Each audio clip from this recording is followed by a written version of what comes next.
Okay, guys, second stream of the day. Let me share the link to our server. This is the 9th day of streaming every single day. I'm really enjoying these, to be honest. I know I've been learning a ton, and both from you guys and just by working hard. So let me last stream. Let me just share it there. Working on improving our download data scripts.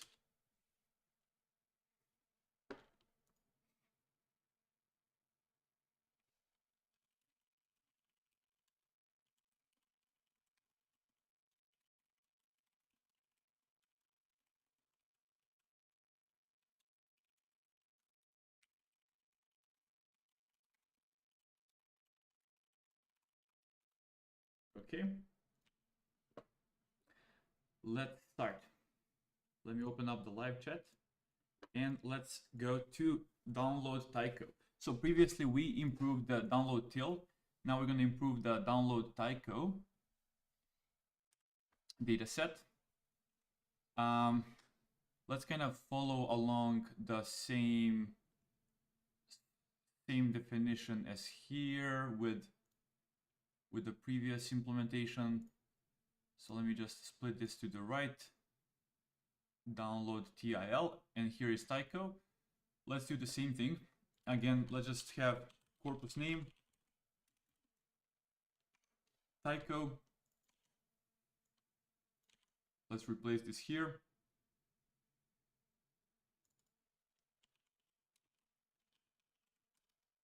Saving corpus name,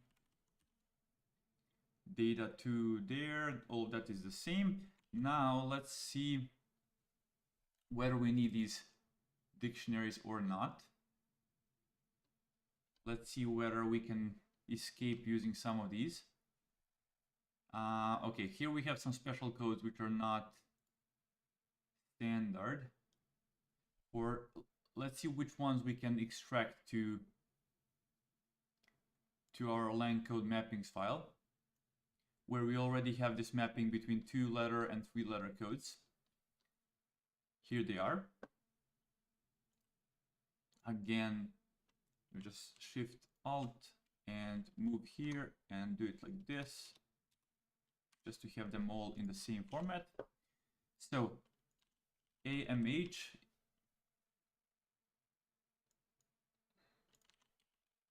AM, I'm going to move this here, and then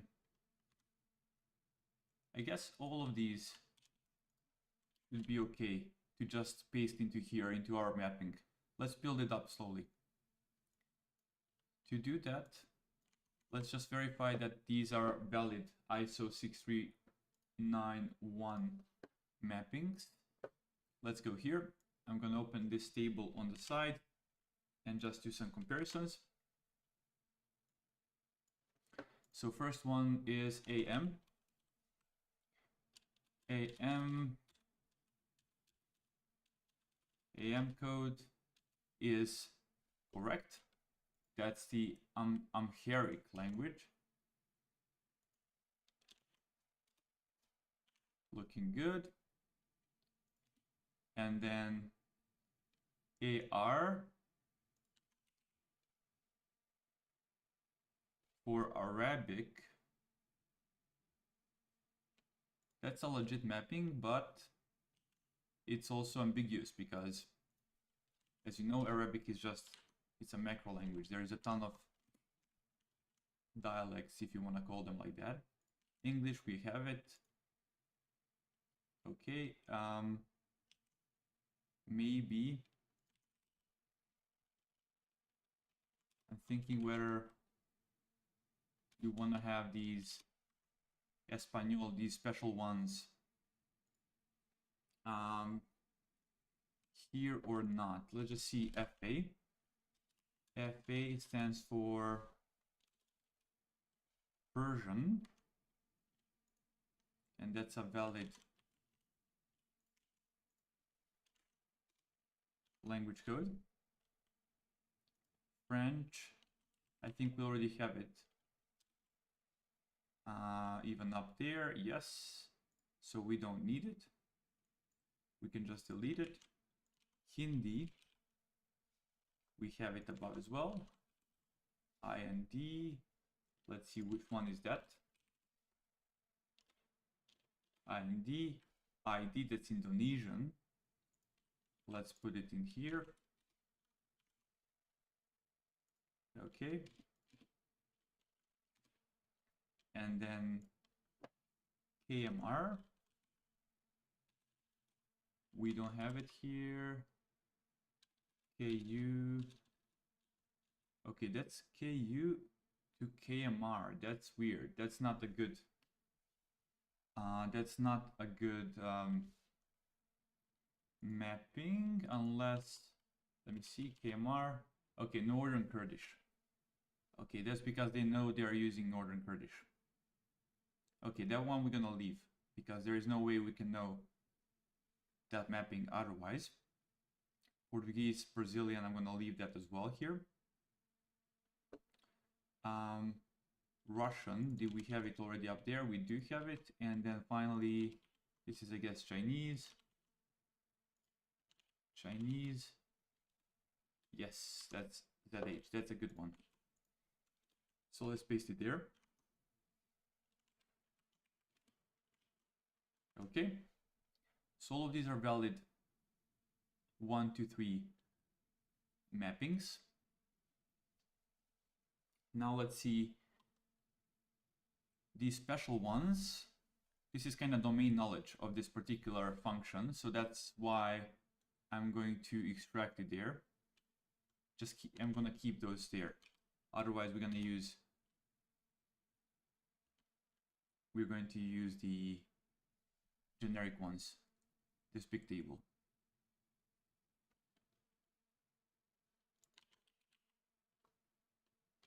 Okay.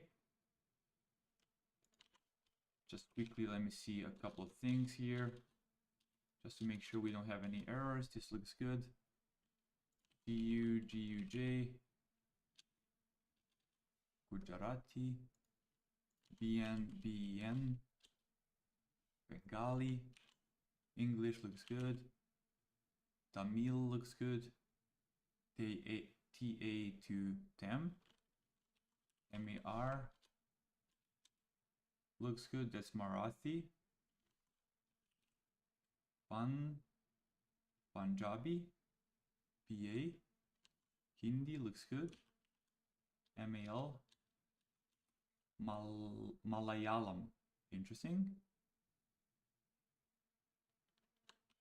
KN, Kannada, TEL, Telugu, that goes from TE to TEL, French looks good, and all of the other ones look good, BAK, Bashkir, that's PA, okay, that's PA, and then we have CV, CHV, looking good. All of those are good, guys. KAZ,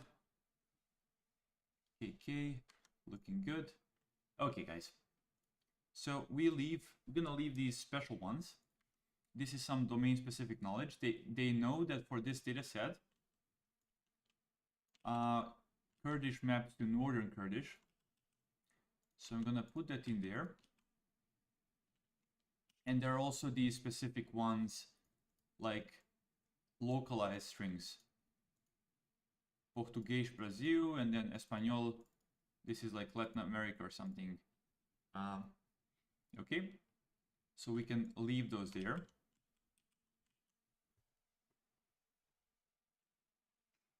The rest we're going to use this mapping here. Okay, let's see whether we have. Okay, we have this one. We have this one. BEN. We have it as well. CKB to CKB. Okay, we don't want to map that. Espanol, we already have it. We have the FAS, I think. Yes. French, as well. FUV, that we don't want to map that. Let's see what's this HAU Hausa language. Interesting. I am fairly sure we don't have that one. Definitely not among the ISO 639.123 mapping. So let's go here. Let me grab this one and put it here. Okay. And then Hindi, of course, we have it. Indonesian, we have it. KHM, do we have that one? I doubt it. So ISO 63923, let's put it here because I don't see it. And then there is a KNC. Again, this one is ambiguous. Interesting. Let's just see what that stands for. KNC doesn't stand for anything. KR doesn't stand for anything, guys. KR. What's KR?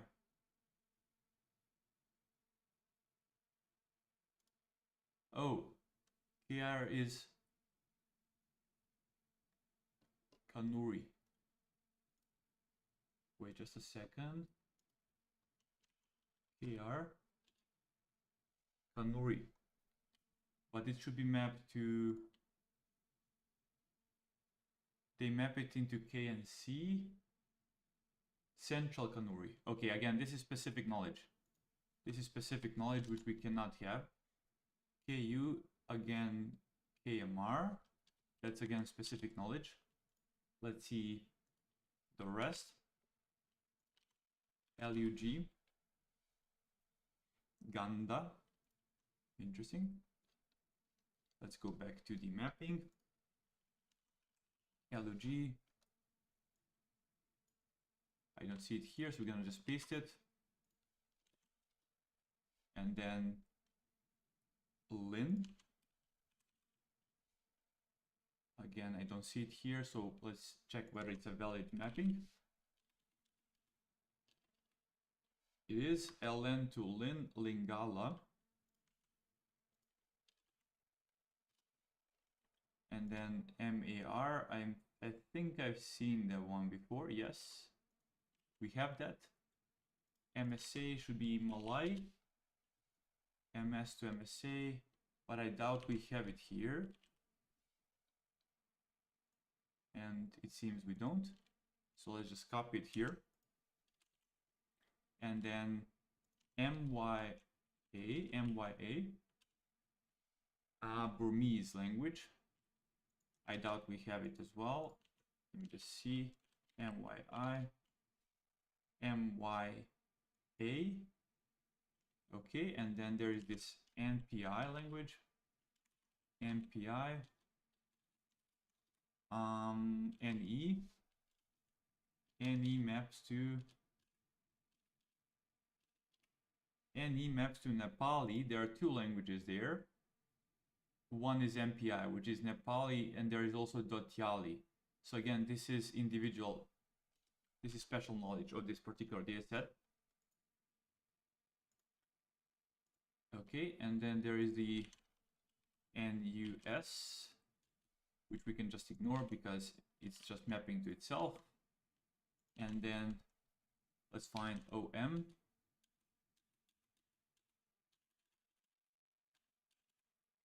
OM maps to ORM. Do we have it here?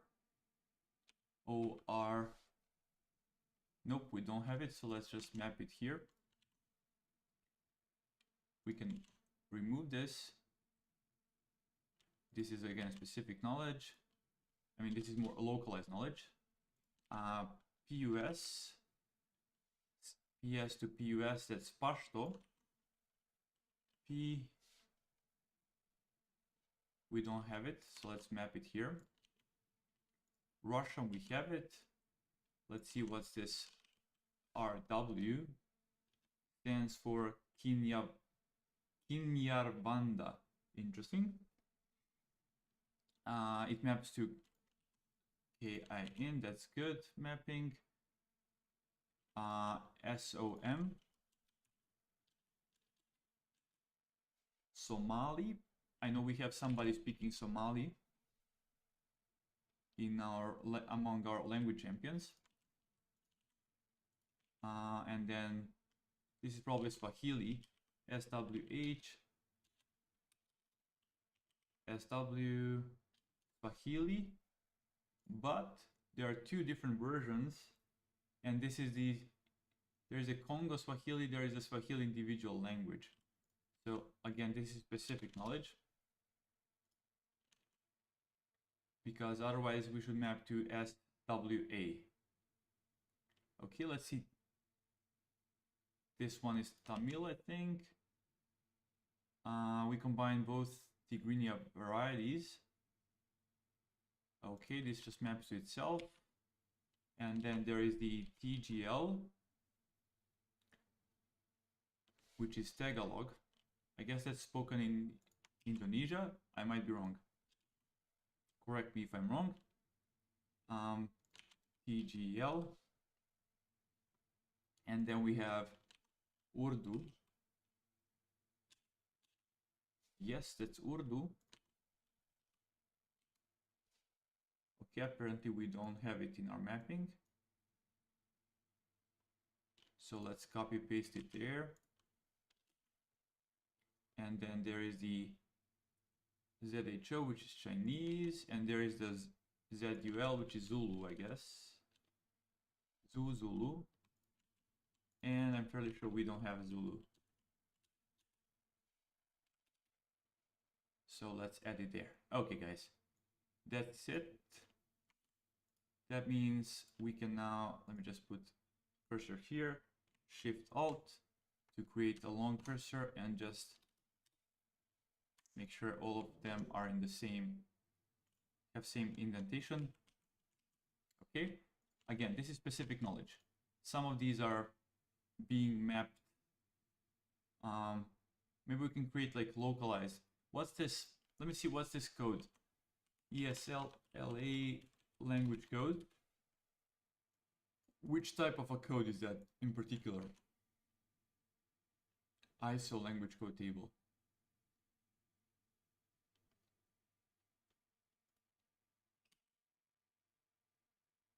Which particular code is that? Region.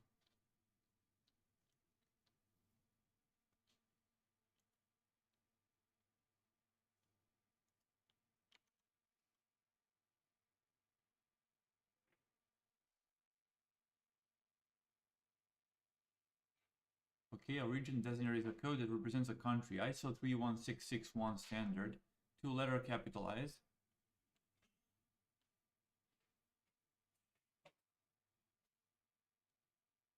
Okay.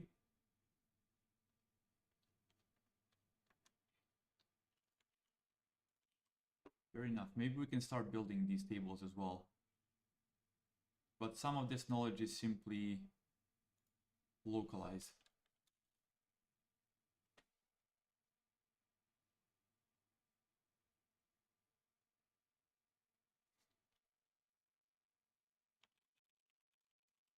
Localize to ISO 6393. And we can have in there stuff like this and stuff like this, Portuguese and Spanish.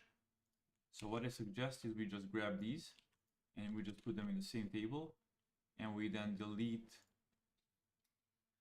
this because we already have it. And so this is the domain specific knowledge. Domain specific, I mean data set specific knowledge. What am I talking about? Special variety of Swahili, special variety of this language, special variety of this one.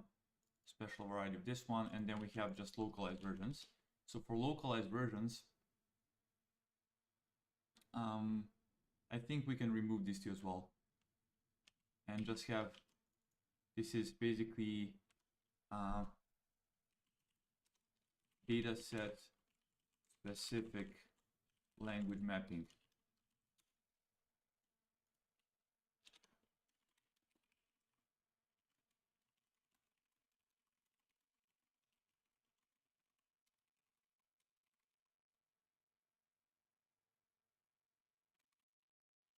It can easily be inferred because it maps from a macro language two-letter ISO 6391 code, two-letter code to a particular language ISO 693 code within that macro language. Okay, that's how I think we should do that. Okay, now we can save this and now let's follow the same strategy as for the TIL dataset. So we go for source and for target. Okay, I messed up, guys. I messed up because well, it's good it is good that we extracted this to the table here. That's fine, but unfortunately they are using apparently this. I didn't check the actual code logic here, and it looks like they are looping over those direct dictionaries. So let me just do this, and let me grab the original code here. Let's now close this. Let me paste it again. Let's just improve the indentation there. Let's rename this back to source lengths, and this is it.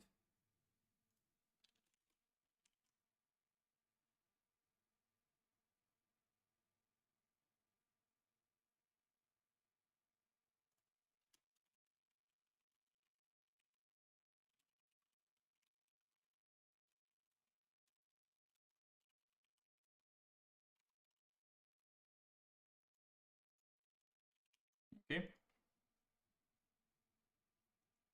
let's go. So we iterate, we create the URL. If it's not okay, we could not download skipping. Rather than skipping, I would actually raise an exception here just to see whether we have any issues there. Because why would we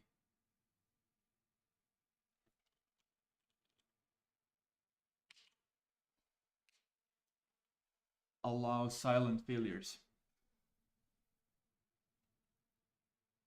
Okay, some logic here.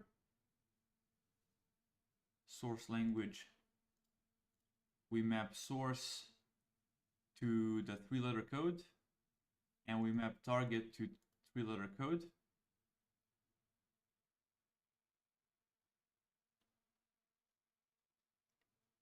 And then we see what we alphabetically sorted. So if language 2 is smaller, in that case we map it to language 1. So language 1 needs to be smaller, and then we create a dictionary directory here. We make it, and then download path is gonna be direction directory source target, and we open it, and then we dump in the response. Okay.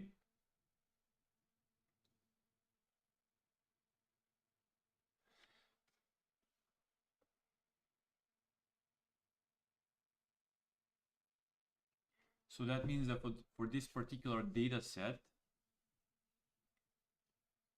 because this is fairly arbitrary, there is no actual direction. There is no canonical direction, which is always the case, I guess, but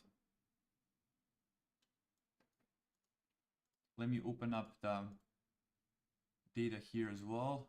Let me see what we had here. We had here, we actually downloaded the direction, and we have the knowledge here, what source, what's target. So it's a bit different for TIL. For TIL, they assume certain direction, whereas here you can assume both languages can be source. So we can have two extra data, if that makes sense. Let's see. Then we extract the data. We remove the dataset path here, and then we grab the source lengths.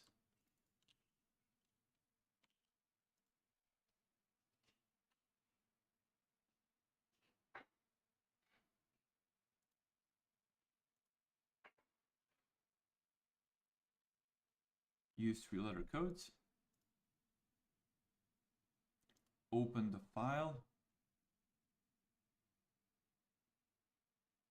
in a read format.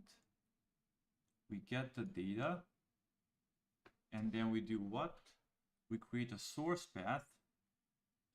Source path is gonna be like this. So here, instead of this, let's just create our usual format, which is gonna be corpus name, followed by source, because language 1 maps from source to lang1, and we do the same thing here. So this is kind of wasteful. We already have the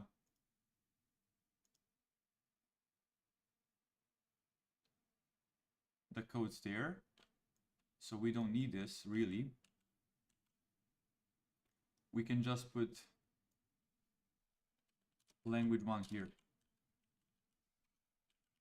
Okay, and that's going to be the same format as what we've done here in the previous dataset. So we map corpus name and then source. Corpus name, source. That's the source path. We write into it and we are done. And here, let's do the same thing, corpus name. And then we have target, which is lang2. And we open it up, we write, and then we remove the TMX file. That's it. So the files are in the correct shape. Almost. We want to map into BCP47. So let's fix that. Let us fix that.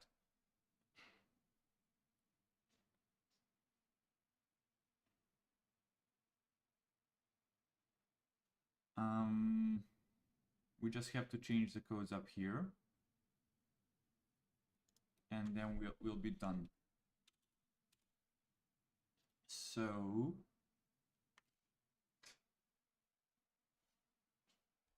let's map.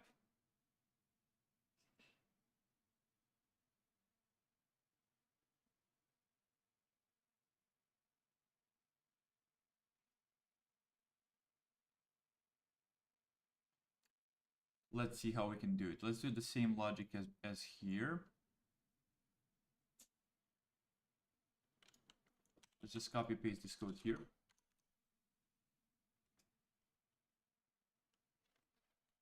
Let's call this convert into BCP47. And we just pass in lang1. And we end up with lang1 again. Convert into BCP is going to do the following thing. Define, convert into BCP47. Hello, welcome agenda.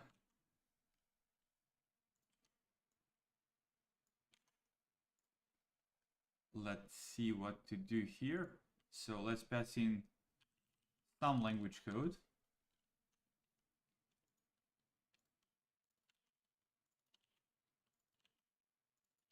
So if the language code, if it's a 2-letter code, we map it into 3-letter code. Otherwise, it can already be 3-letter code or BCP. We just retrieve it back here. If it's now after this line here, it's gonna be BCP 47. So after this line here,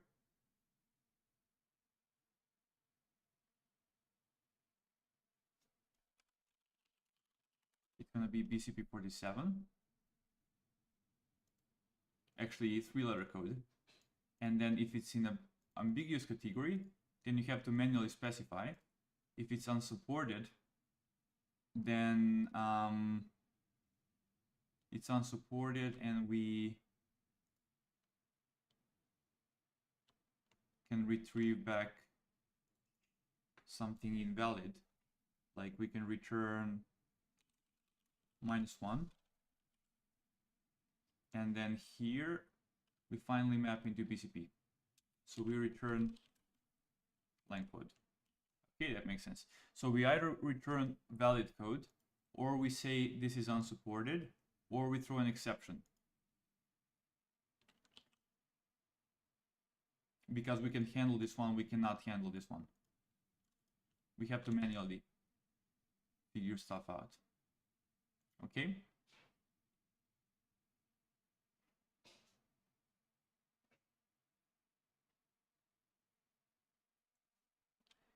If language is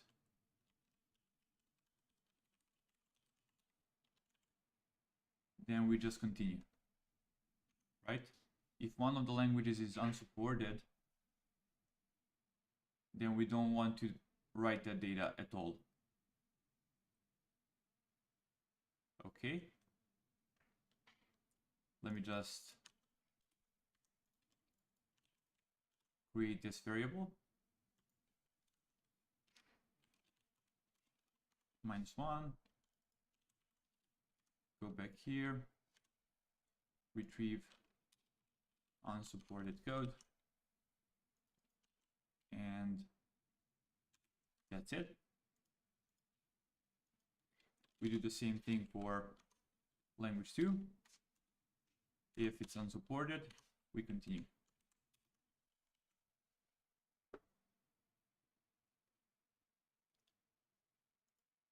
In all reality, what we could do here is, let me see.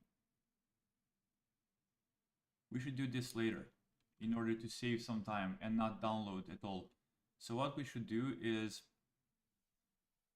source and target are never changed. We always keep these as they are. So because of that, we are safe to put this after this logic. It's just a micro optimization because sometimes we won't have to download at all. So we map into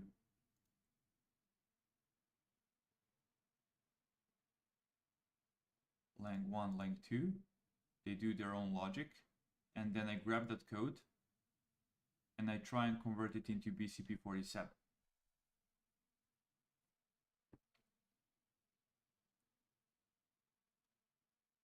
So at this point, with the minor gotcha that we have to handle localized strings as well, we will be writing into, this is going to be correct format. And then we download there. And then we extract there. And then we remove that. And then we open up that file. And then we just join corpus name, lang 1, lang 2. All looking good, guys. Looking good.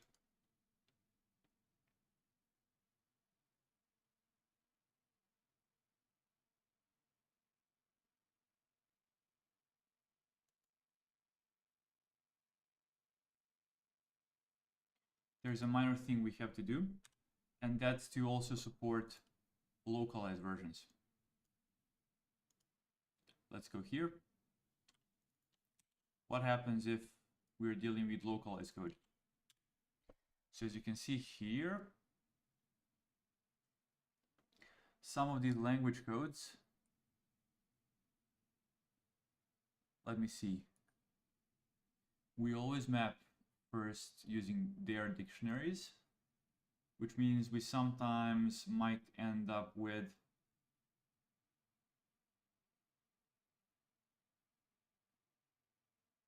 these codes, and that might confuse us.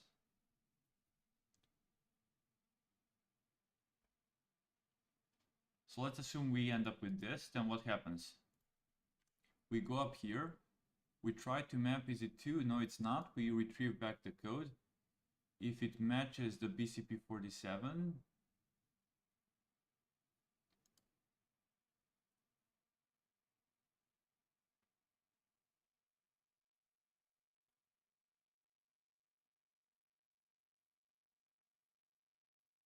okay.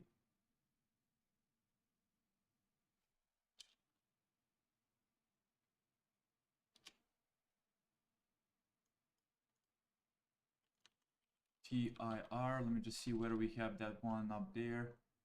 TIR is being mapped into TIR ETHI.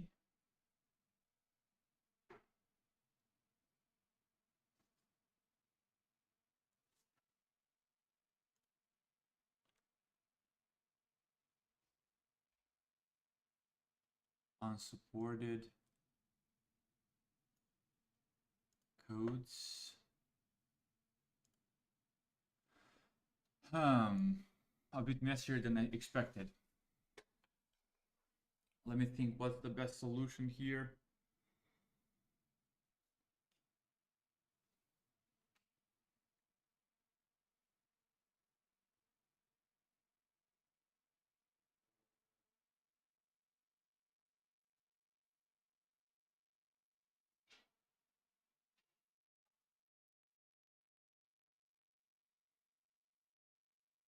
What do we want to do here?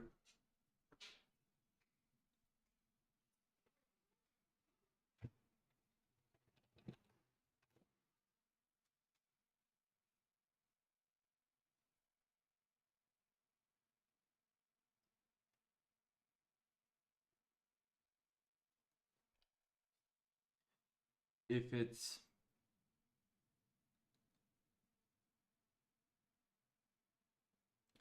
maybe we can have some special conditions, like if the code is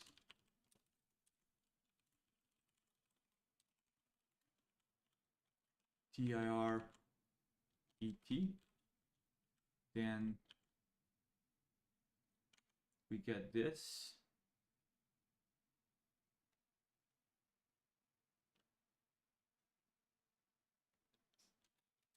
If the language code is this, then we actually end up with that same thing. And so that's going to be filtered out here, because this one has that TIR-ER, as you can see here. Okay.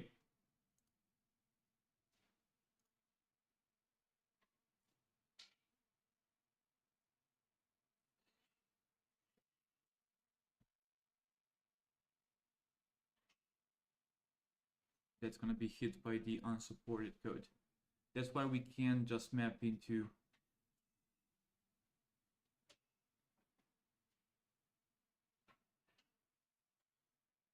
yes, okay.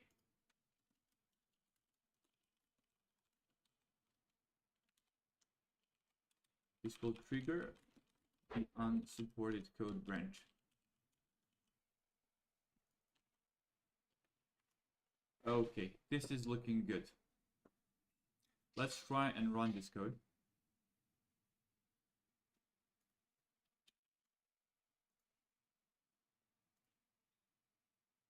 we should be able to reuse the same function even above in the previous dataset, but let's for now just run it. Let's go here. Let's hit run. Let's see what happens. So we are again in here. So we run and we create yet another dataset.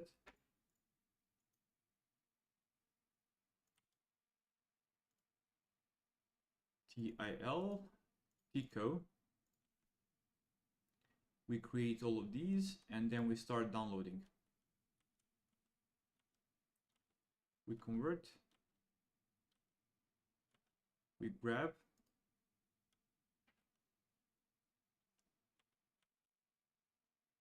And raise exception immediately. Can't download data for AMAM.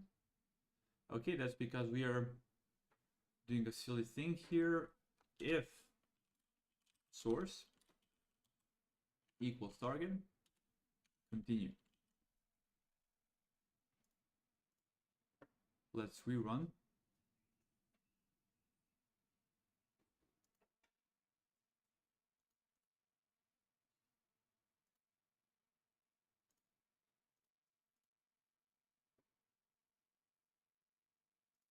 F5.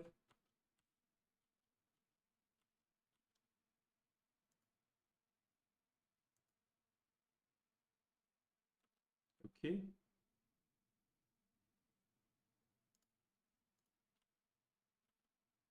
Why now? AR, AM. Okay. So it's simply the case that we cannot have this because they don't have explicit combinations.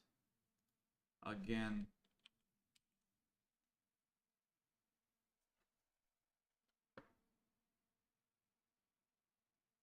this simply does not exist. So yeah, I think continue is okay here. If we hit unsupported code, then I would love to see that. Otherwise, let's just run this.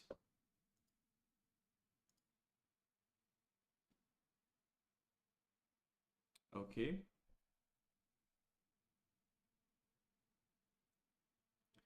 We have K and C. K and C mapping is ambiguous apparently. Because K and C can be Arab and can be Latin.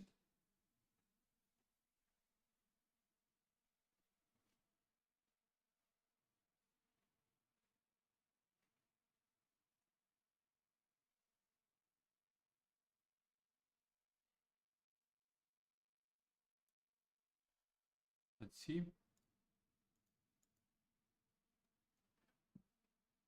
How can we find out? Let's go to the actual dataset. Let's go to the GitHub and see what's the actual result. What's the actual dataset? So for K and C,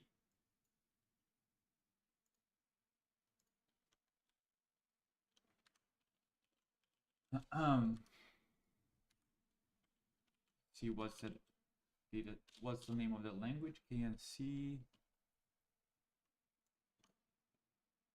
C can be Arab or Latin.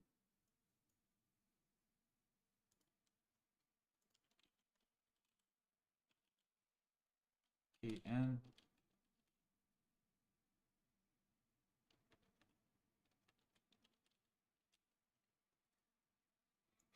Let me see whether I have any notes here on KNC. KNC, no notes there as well. So what's up? What's that data about?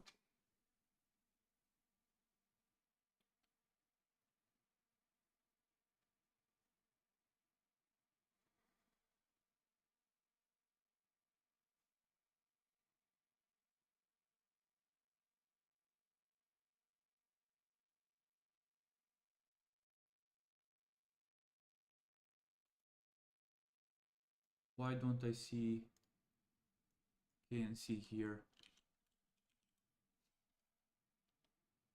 Okay, KNC Arab and KNC, that's Kanuri, Central Kanuri.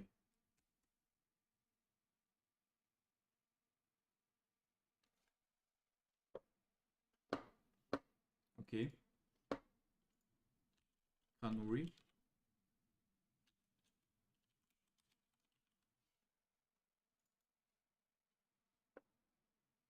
They don't mention anything about it. Let's quickly download it.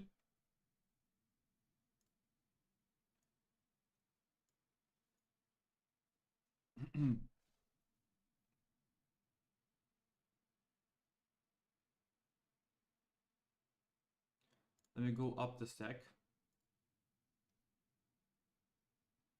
KNC AMHFT.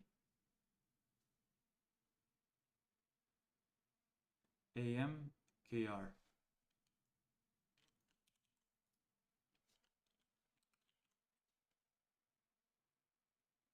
AMKR.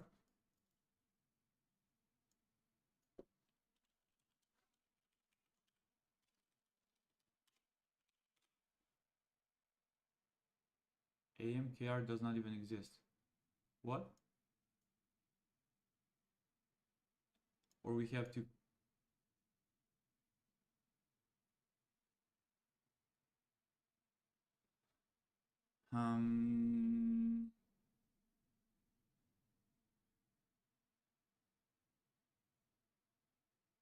okay, maybe after all we don't want to do this optimization. Let's see, maybe this one might hit some other issues and it might continue. So only if we can download it, then we go down this path. Okay, let's run again. We're certainly gonna hit some issue, but let's see when and what. Okay, that one did not even exist.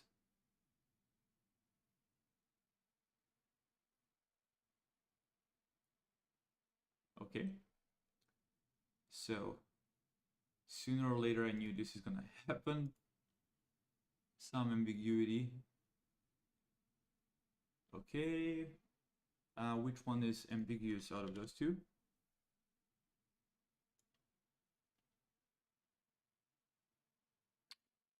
ZHO can be, I guess, hands or hand or something like that. ZHO can be two different scripts. So we need to know which one. It can be hands or hand, simplified or traditional. Let's see whether their website tells us a bit more about it.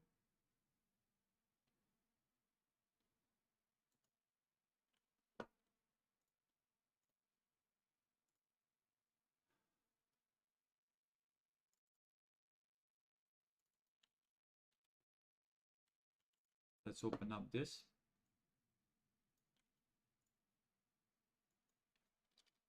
GitHub. Chinese simplified. Chinese simplified is, I think, hands. Chinese simplified hands.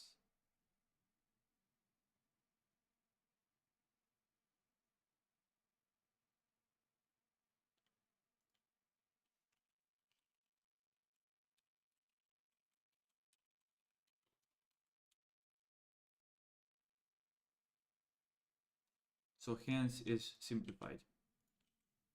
Okay, hands is simplified. So we know now that we have a special mapping for this data set.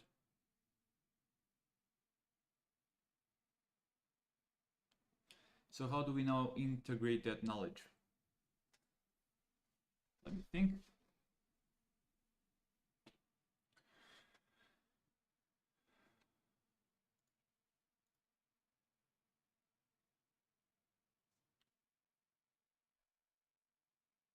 Well, we can integrate that knowledge by mapping into, instead of ZHO, we can map into hands. and we always use the original, so that's fine. And we won't be changing the logic here as well. If we do that mapping, this is still gonna be in the same order, and then we convert. Okay, so we know that this is gonna be ZHO hence, and this is gonna be ZHO hence.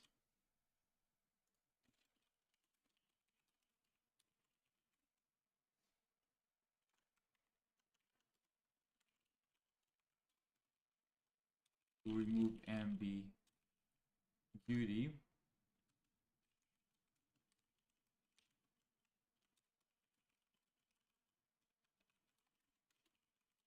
Okay, and let me just do the same thing here.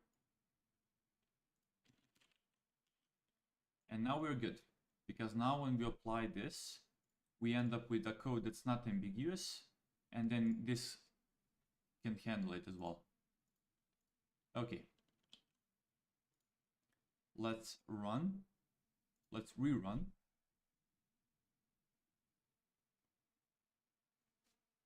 Okay, we are continuing. No issues so far. Okay, let's see what's going on now.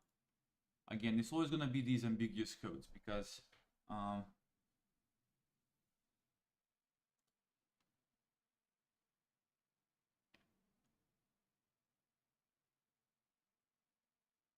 so which one is ambiguous in particular?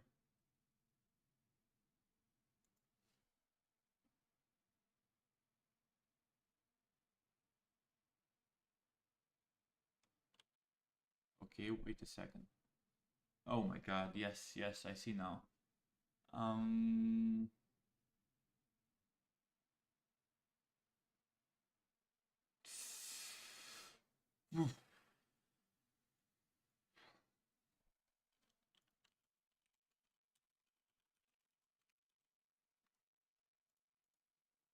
Let's go here. How do we resolve this? So what's the issue now? We try and we come here, we reduce the ambiguity.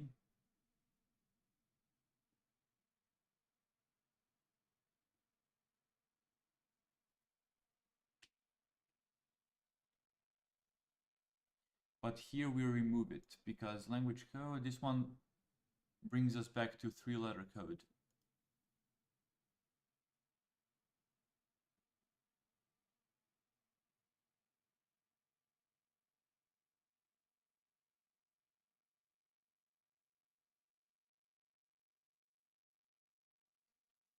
Let me just think how we can solve this.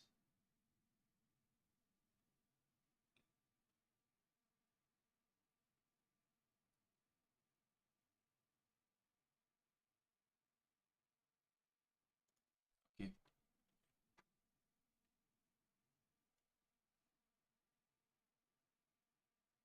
We're either gonna be 2-letter or 3-letter.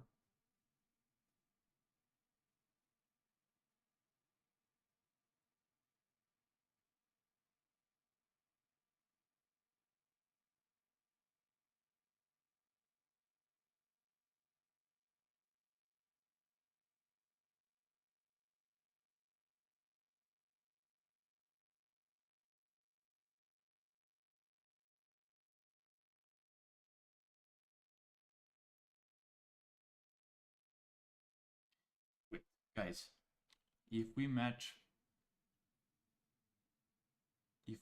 the PCP47 regex, just return back the code. What's wrong with me? And then, so that's a fix. And then, otherwise we don't match it.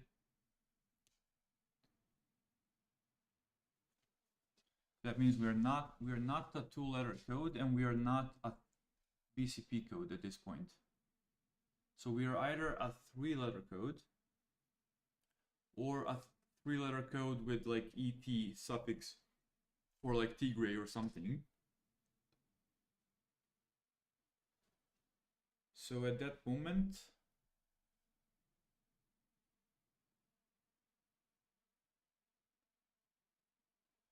we ask, is this our special cases?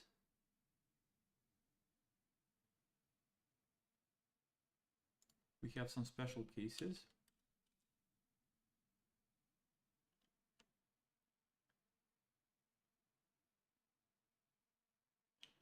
And in those special cases,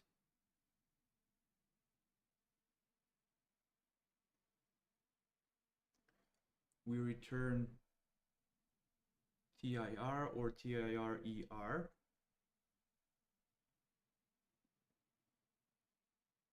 Okay, so at this point, this is always going to be a 3-letter code. Or this one. But if it's this one, it's going to be caught here, so we don't care.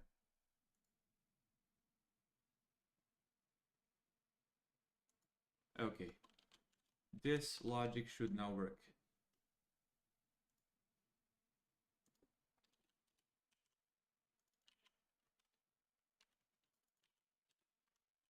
Let's retry.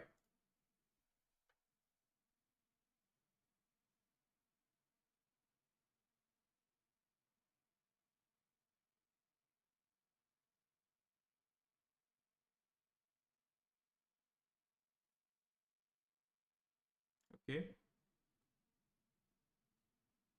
KNC and English Latin. We had KNC before, right? The thing with KNC is, again, it's ambiguous. It can be Arab or it can be Latin. So what do we get here? KNC. We need to specify what exactly it is. Let's do that.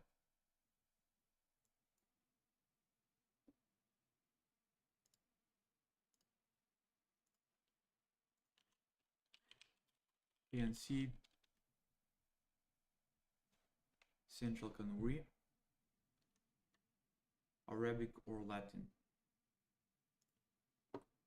Let's open up the data set. Kanuri. They just say Kanuri, they don't say anything else.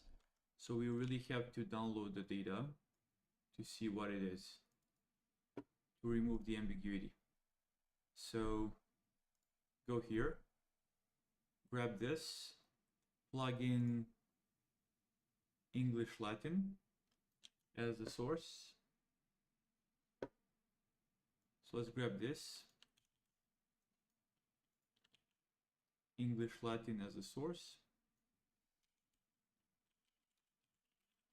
and KNC as the target.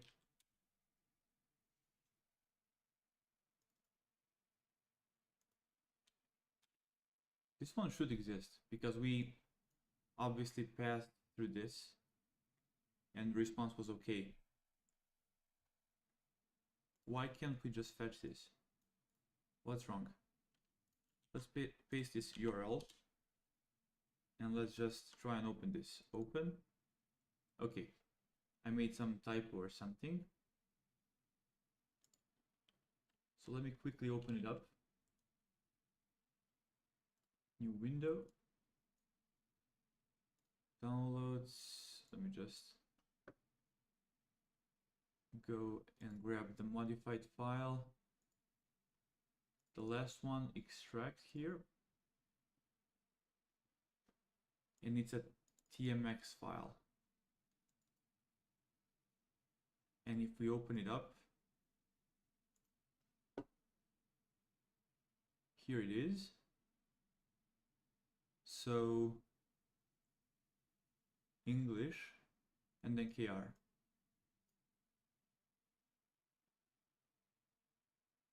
English KR, English KR. So it's always going to be Latin. So let's reduce that ambiguity. Let's go to KNC and let's make it Latin.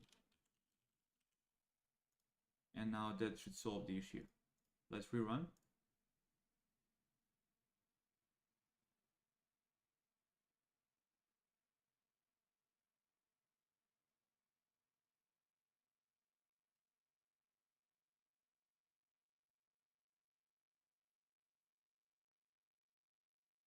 Looking good. No additional error so far.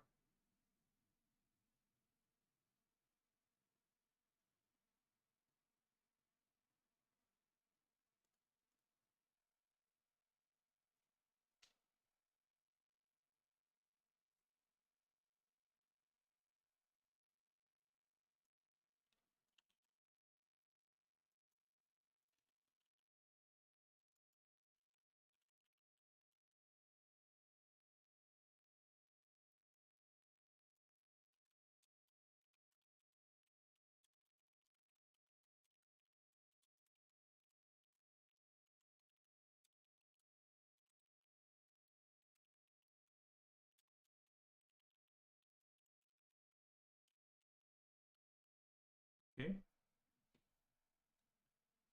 It looks like we're successfully downloading this one. Why is it taking so long? Because it should be only 130 megabytes. Maybe just a ton of files, it's taking a bit while to download everything. Okay, nice. Tico is ready. And it's in exactly the format that we want. Okay. So we had to make two changes.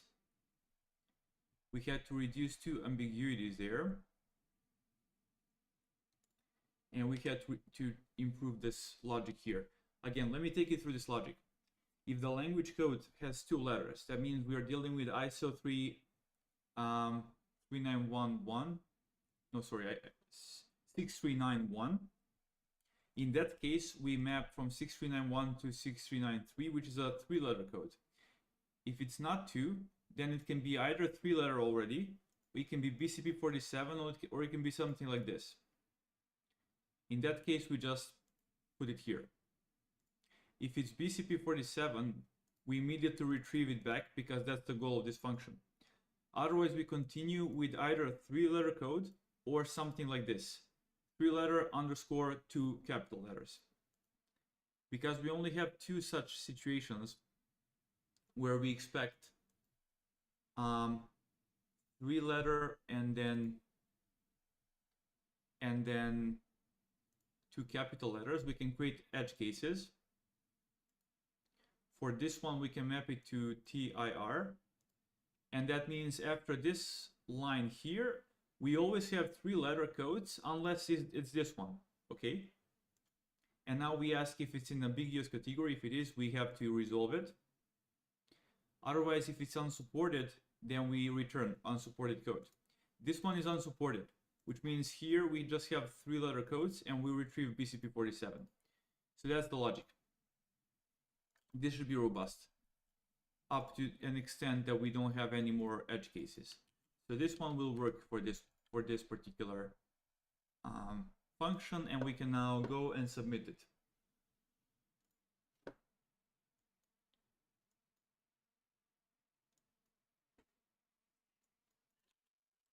Clear.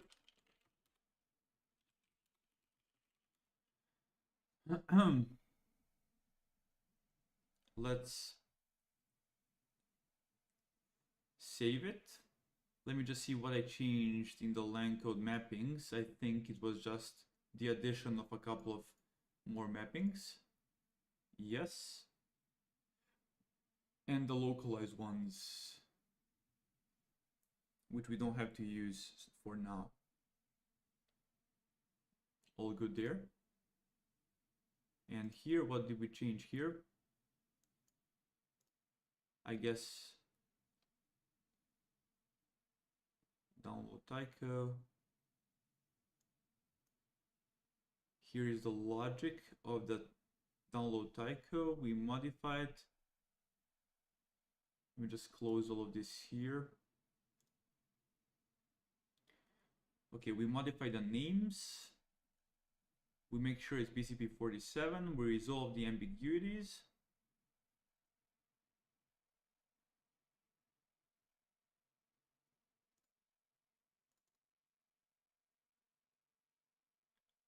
And that's it. We add this function and we add the code. Looking good. Let's add those. Git add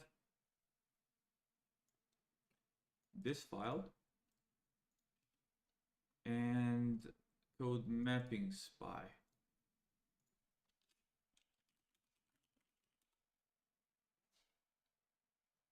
Looking good.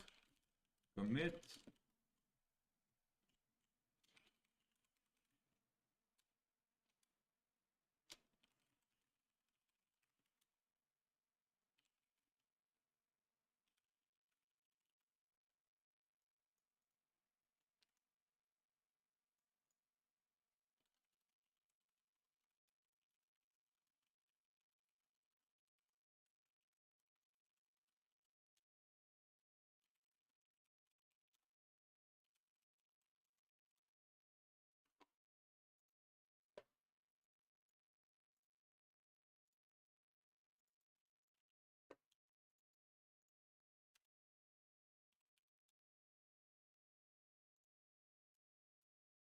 Cool.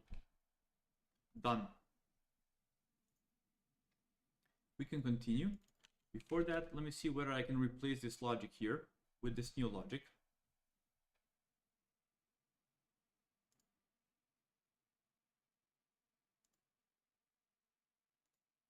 And I'm fairly sure we can. So these two are the same. Let's just grab this and go here. And let's compare it.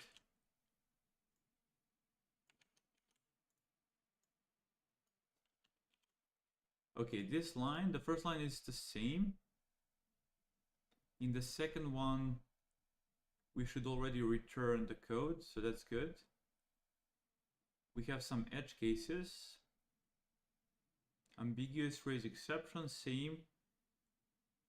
Okay, destination. We just have to remove the tree if we, okay, this should be the same. The only difference is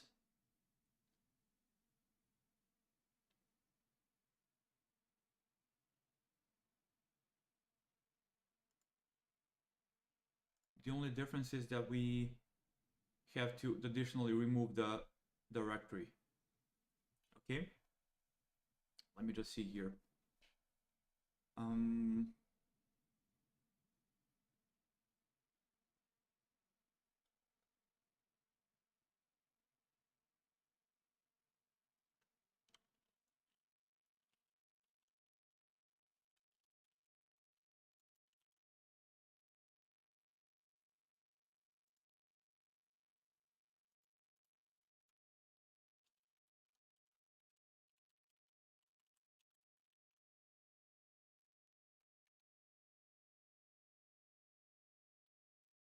Okay,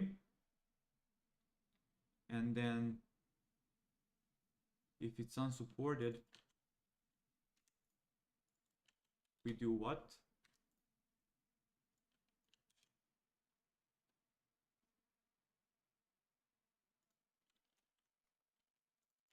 If it's unsupported code, we remove the tree and we continue. And that's it. Much cleaner and reusable. So let's now copy this for destination target.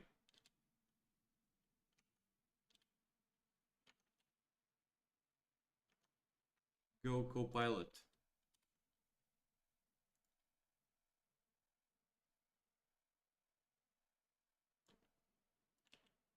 Much better. Okay.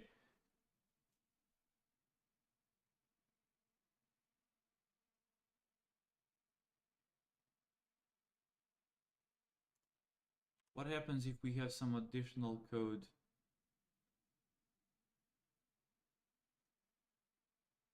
if there is some weird exception that I did not anticipate, like something other than TI, something of this format, but not these two options, in that case, we will not hit this, we will not hit this, but we will fail here, because we'll try to index into an unexisting one. So this should be very robust. I'm fairly confident this is good. Let's go to the third one. Let's go to Indic NLP.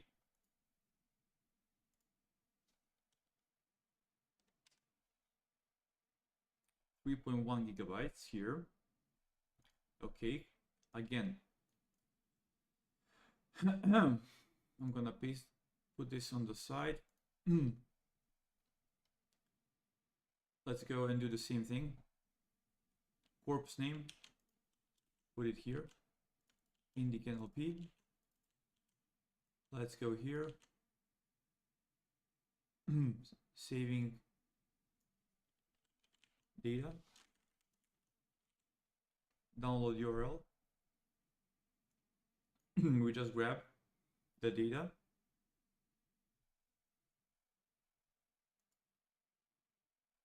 And then we save it here. We write it there, and then we open it up, we extract everything, and we remove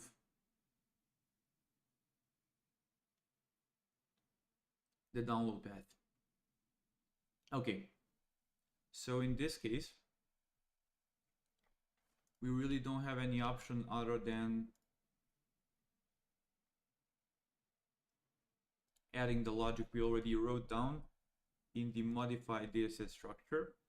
So if it's Indic NLP, it's a special case. So in that case, we do what? We do this.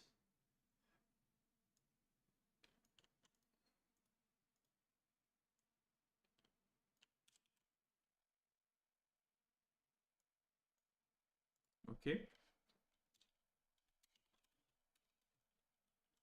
Get the data set into the required structure.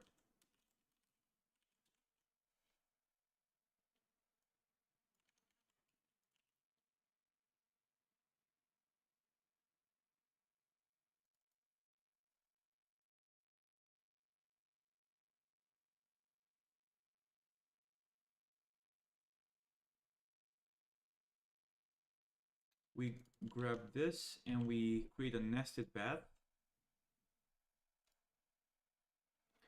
And then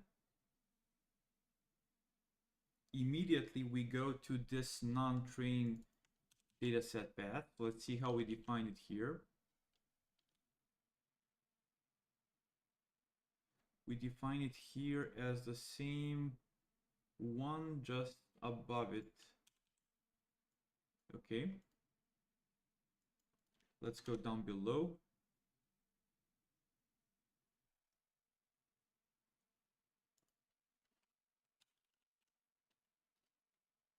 Let's create this one and let's just build it. So we go to the same location as the directory. We go one step above. We create non-train.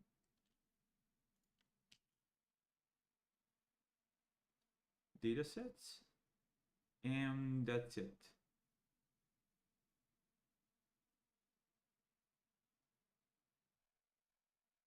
Okay, and now we'll have to pass in here.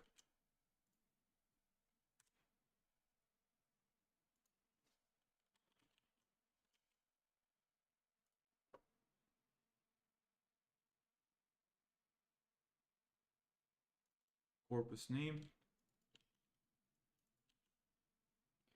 We create the target. And we move README to there. Dev as well. Test as well. Then we go to train.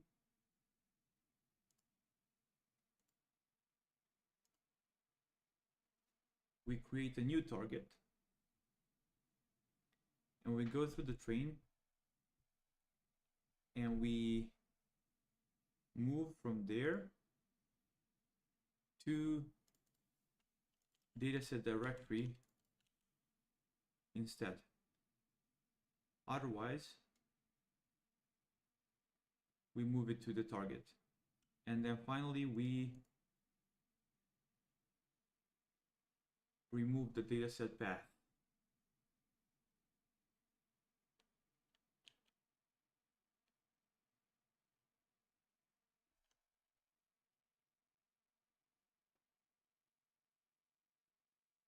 Okay, this should be good, guys.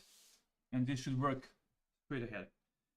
Could you please increase your voice volume? I cannot hear it well. I'm not sure why it is, honestly, because I already have it on the max. Let me see. It's already on the maximum level for me. Let me see where I can amplify. I'm using the Rode mic, and it's already fully amplified there.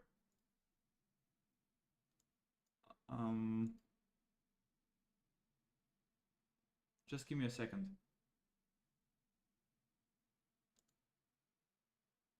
Okay. Balance, volume.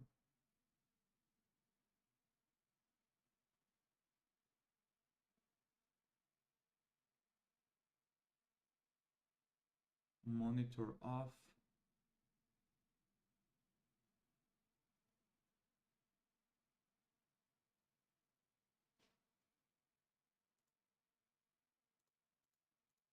Let me try and increase by 1 dB.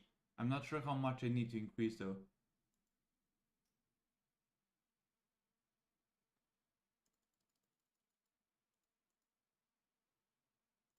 Okay, is it better now? Let me know if it's a bit better. If it's not, I can increase it even more.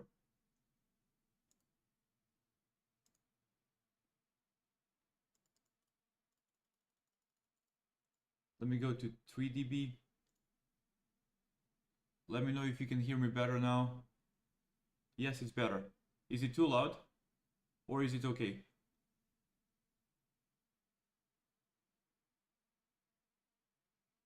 Okay, thank you. Let's go. Let's download this one.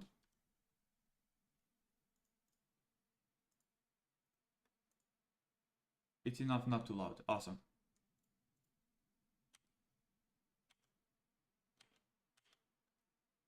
Let's go. Let's download Indic NLP.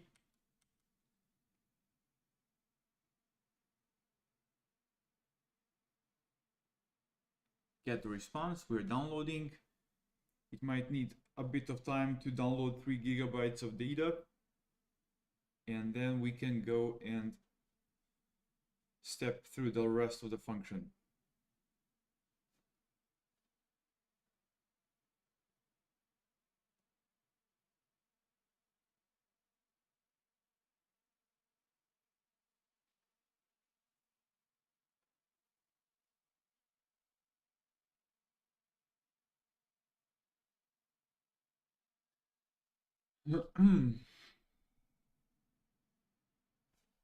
Okay.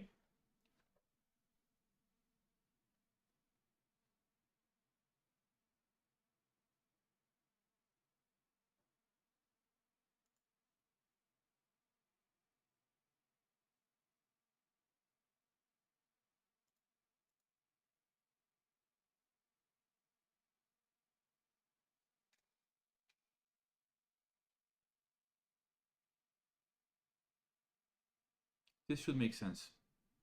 So nested, we grab the trained one. Okay. So response, okay, is okay. Download path. As you can see, we right there. We say we download it, we extract it. Here is the final repo.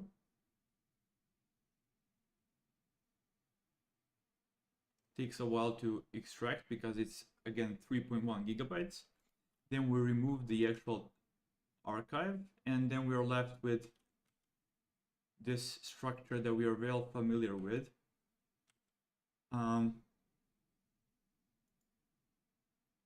So we create the target directory underneath non-train. Here it is. And we basically, let's delete all of this so we can make sure it's correct. So we first copy the README, then we copy the dev, then we copy the test. You can see it's adding them there. And finally, we create the train path and the target path for it. And then we go and basically we move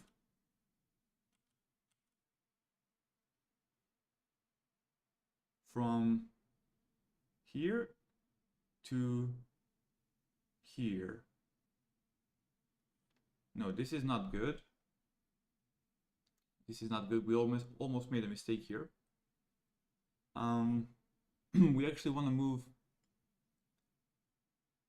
not to Indic NLP, but instead, or wait, Wikimatrix. We don't want to move here. We want to move to the directory.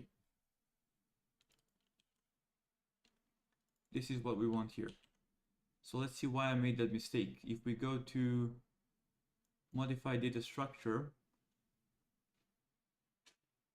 Indic NLP, when we are moving to datasets root.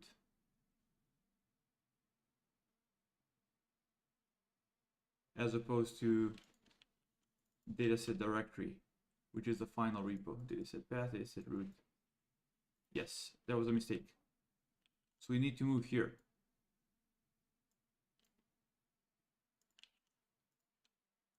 For now, we can just directly change this value. Add to watch variables. And then we can basically modify it. Set a value so that it's equal to this. And then when we move, we'll be moving from here directly into datasets 3. Let's try. Okay.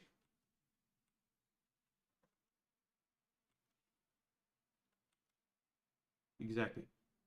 So it's working perfectly. And at the end, we are left with empty Indic NLP, and we just remove this one. And now let me just rename it again.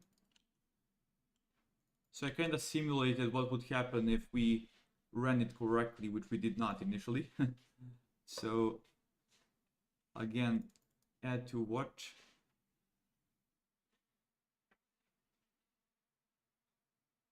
This looks like spaghetti. Yeah, this is Persec. This is Persec, and this in particular is just some download scripts that they wrote to download the primary datasets. I'm trying to make it a bit better and uniform. That's what I'm trying to do here. Also, because all of these datasets have very peculiar structure, it has to look like spaghetti because there is a ton of edge cases. So I don't think this part is actually written by me. Add to watch here again. Let's just set its value to Indic NLP, and let's delete it. So here is the Indic NLP. We need to delete that one, and indeed that's it. Okay, guys. So that means we are ready here as well.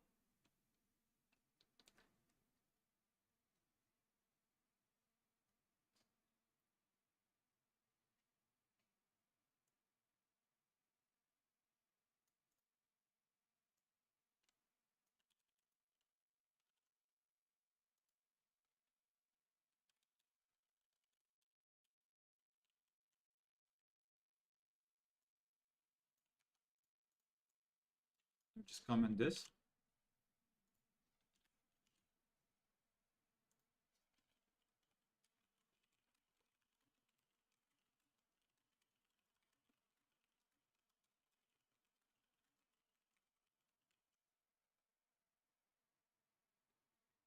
Well, then it's better to do something like corpus name here, corpus name, and this is, I guess, dataset name, which is roughly the same thing. So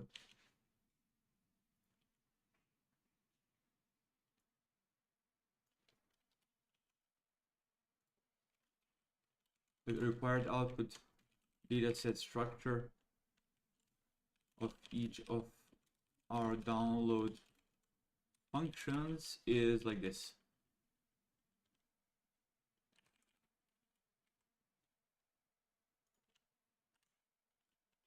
And let's now submit this code.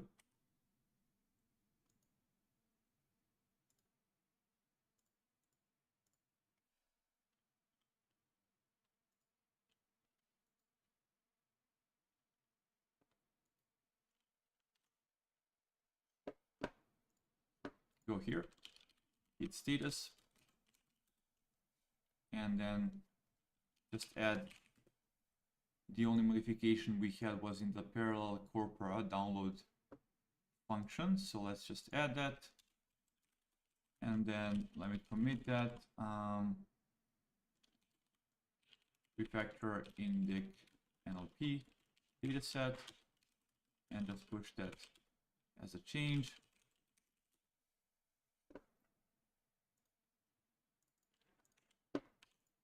Oops.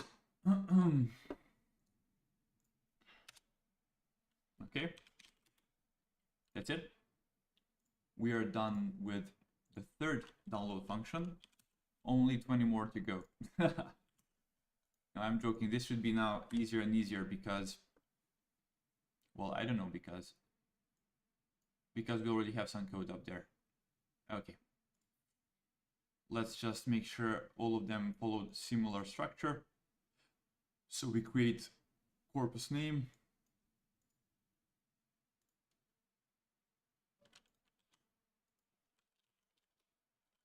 Lingala songs,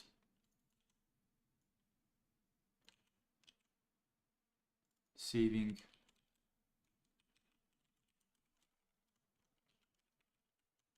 data to their URL. If it cannot be downloaded, then we return. Otherwise, well, here I would love to raise an exception, or because if this happens, people need to know. You cannot just silent fail this. Nobody will parse this from the print message.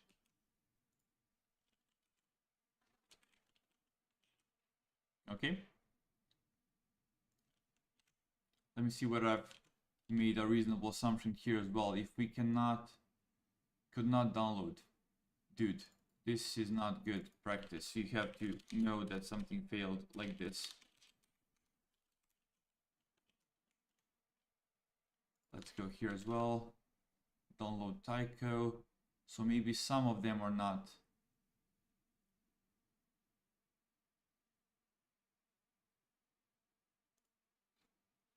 Let's set a flag.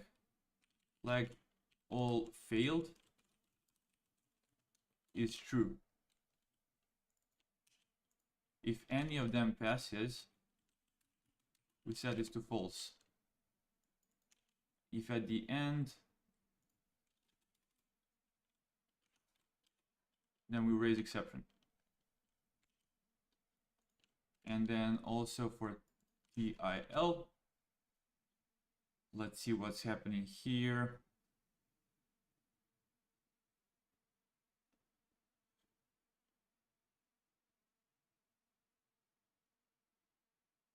Okay, fair enough. Let's go back to Lingala songs. we download the old data CSV, we open it up and we write it to the download path. Then we do what? We read all the lines and we go through the lines, we do some parsing there, some substitution to get the French lines and the whatever LIN is. And then we just keep in extending, striping, and finally we save them into the directory, corpus name. Okay, so let's just, this is an easy one. We just need to shoehorn it into the right structure, which is gonna be the name of the dataset, corpus name, followed by the actual code, which is gonna be French, Latin. And here we have what? Lin. Oops. Let me open up the mappings file. What's Lin? Lin is Latin. So let's go here. Lin Latin. And this should just be corpus name. Corpus name. And same here.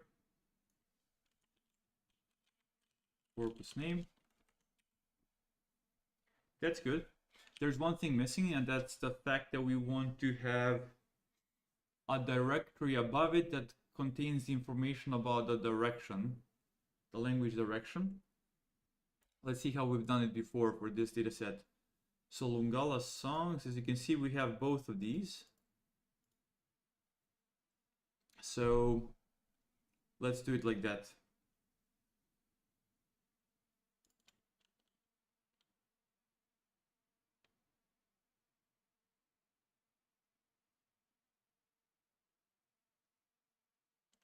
Let me see. Let's create a parent directory. Direction 1.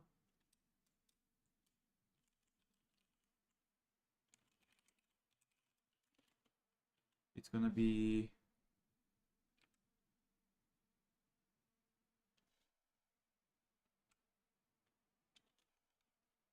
the language code 1 is French Latin. Language code 2 is Lin Latin. So that means the first one is going to be language code followed by language code, and then the second one is the other direction.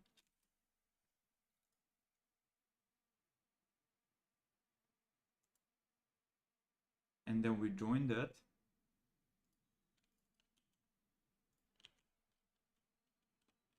Like this,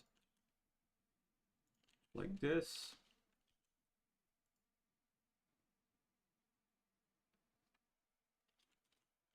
We also now want to just copy over.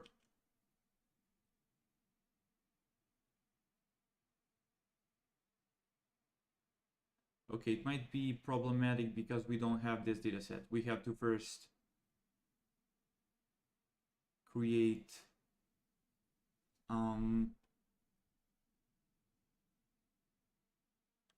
wait.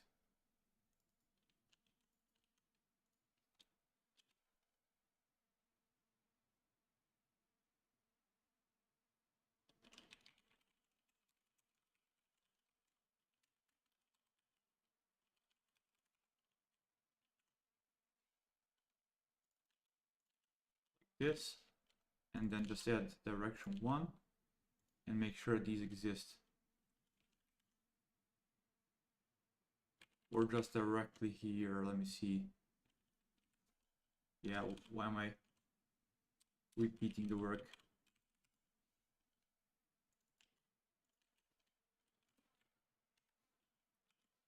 This makes sense.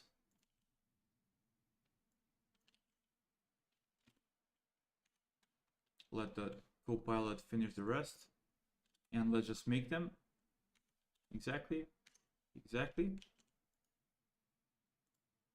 And now we want to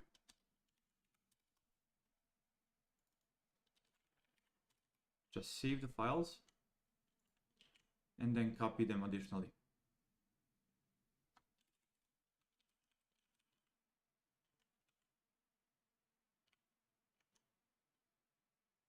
No, let's see. How did I implement that in the script here? Modify the structure, OS rename, OS move, copy file.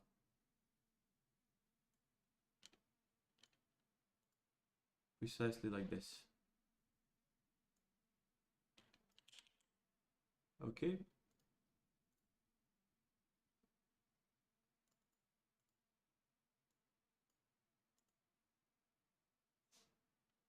Let's just copy them.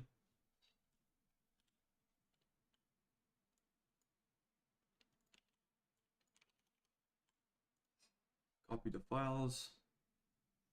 We want to copy this one. And we want to copy this one. And we want to copy them to directory 2. And we keep the same name.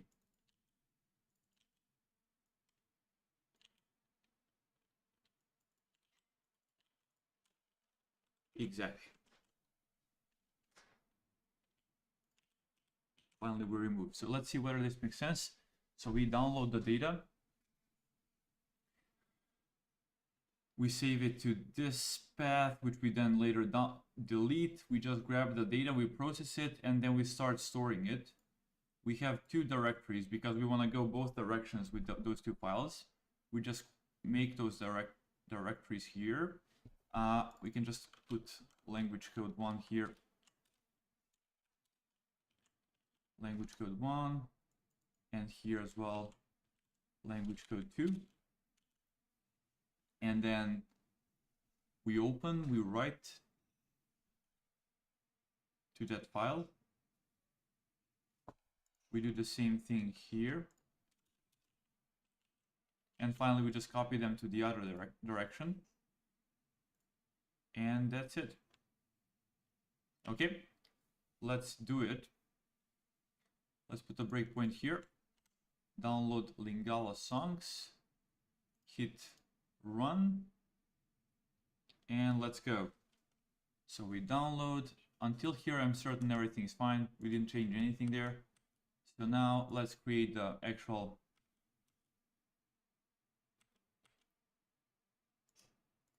Lingala songs 1, 2, and then join and write, and then also join and write, and then just copy here. Something went wrong there. They're the same file. Whoops. Okay. Some small typo there on my side apparently. If we go to download parallel corpora, we copy from here, which was, wait, this is not the same. We go from direction 1 to direction 2. Oh, but you can't, okay. This was stupid. This is the French file, not the file name, but the path. And so that kind of messed up the drawing. Okay.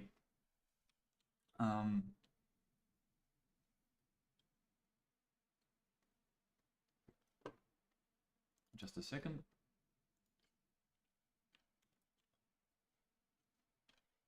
What's the nicest way to write this down?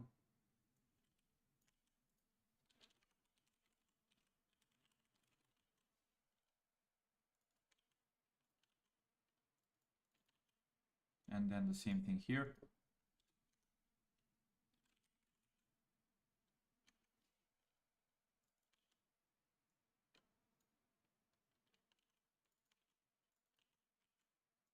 Okay, let's repeat.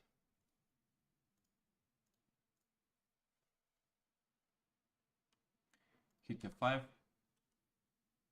get to here, hit F5, and now copy over to here. Exactly, remove, and that's it. We're done. Lingala is ready. Let's go.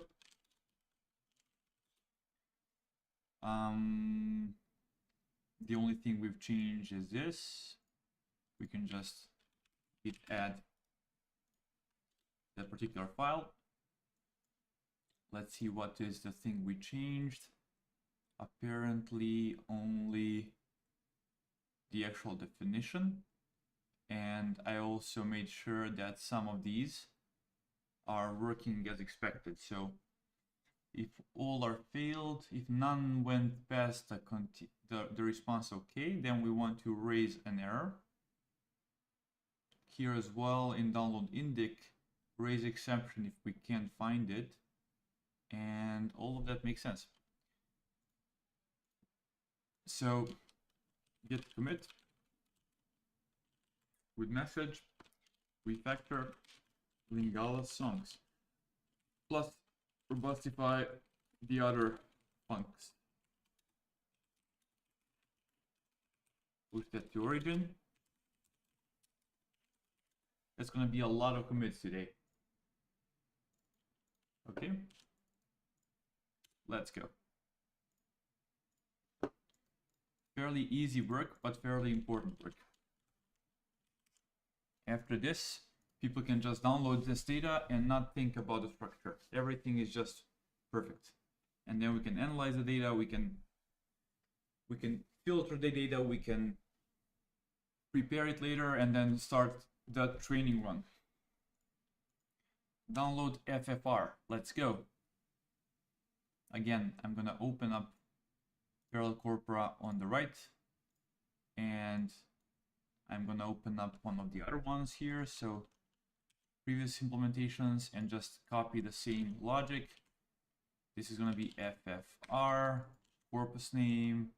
We do that, and then download link, and then could not download. You have to download. You cannot just fail and not tell me about it. People can easily comment it out if they don't want to have it, but okay. So this is the download path. We open, we write, okay, and then we join the directory and we just write it like this. Nope, that's again not good, because we want to have this option to have both directions.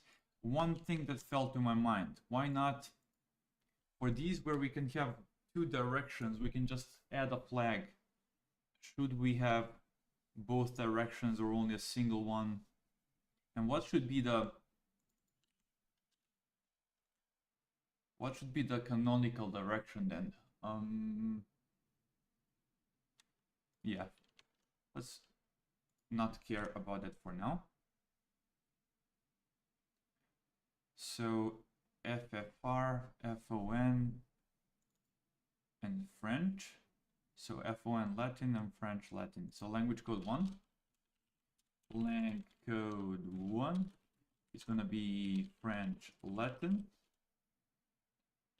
Lang code 2, Fon Latin. Exactly. And then what we actually want to do here is something similar to before here.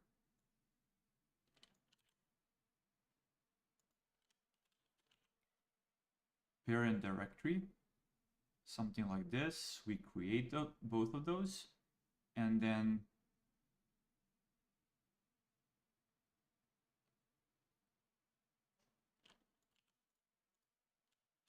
French file name is going to be just something like this, followed by the language code. Let's make that an F string. Let's go corpus name, followed by language code 1. And let's do similar thing here. Again, F string, corpus name, followed by language code 2. Exactly. and then we want to create the file, French file path. This is ling file path. Okay, file name followed by file path. File path is going to be this.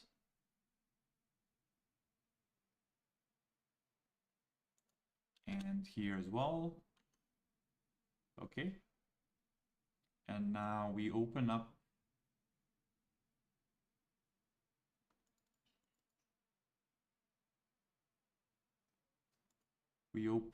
the font file path, and we open up the French file path, and we write lines to them, and then we're done. And then we just want to copy the second direction as well. Then we want to copy them to the other directory. So we write, and then we copy, and finally we remove. Let's remove print, deleted. Here we have, in this logic here, we just first create file path, and we write, then we print. Here on the other hand, we just first create the file names and paths, and then maybe it might be a bit easier to parse like this. And then we go, and at the same time we keep on writing, because it's just a single file. Whereas above here was separate examples. Okay, that's less important. So here we want to grab the French file path, and we want to copy it to directory 2 with the French file name. And here we want to have font file path, and we want to grab the font file name here, and we're done, guys. This is it.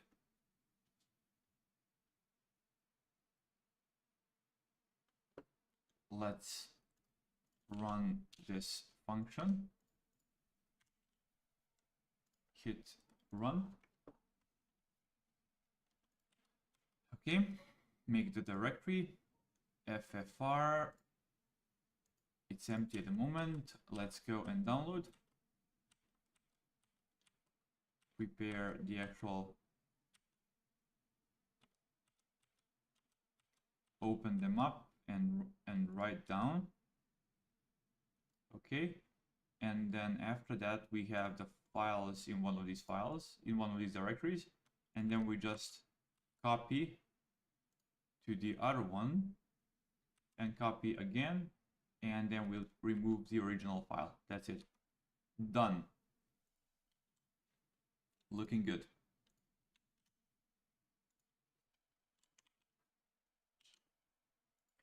Let's go to COVID one. Okay, let's create corpus name. The usual stuff.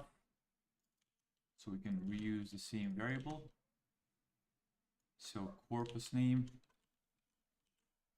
make directory, saving there, download, response, all good. That's classical stuff.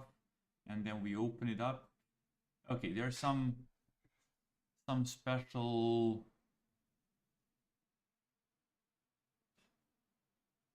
Zulu, some special data,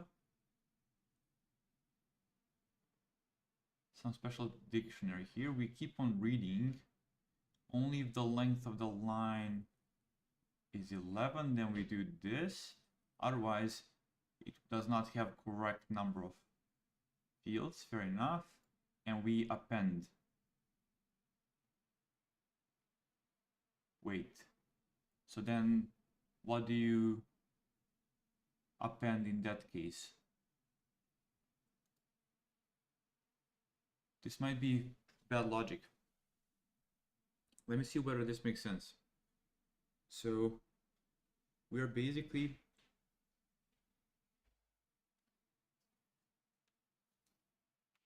going through this and TSN,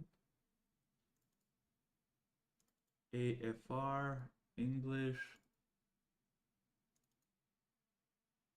How many do we have? We have 8, 9, so that's 10 here. And here we have 6, 4, okay, and then we ignore one of them. Fair enough. Let's see what exactly that 11th one is.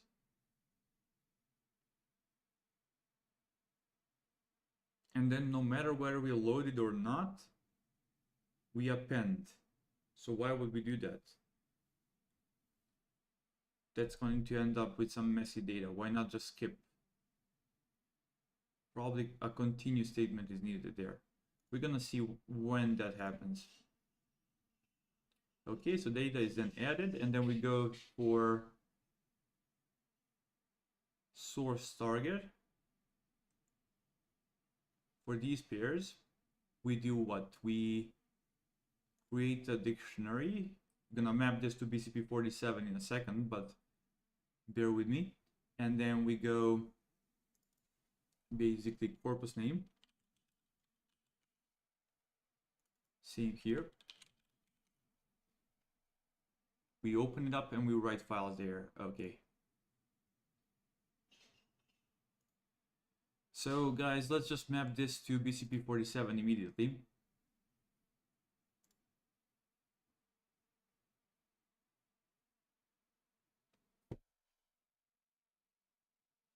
And we do the same thing there, and then we remove the download path. That looks good. So a couple of things we have to change here is go and grab our BCP47 mapping.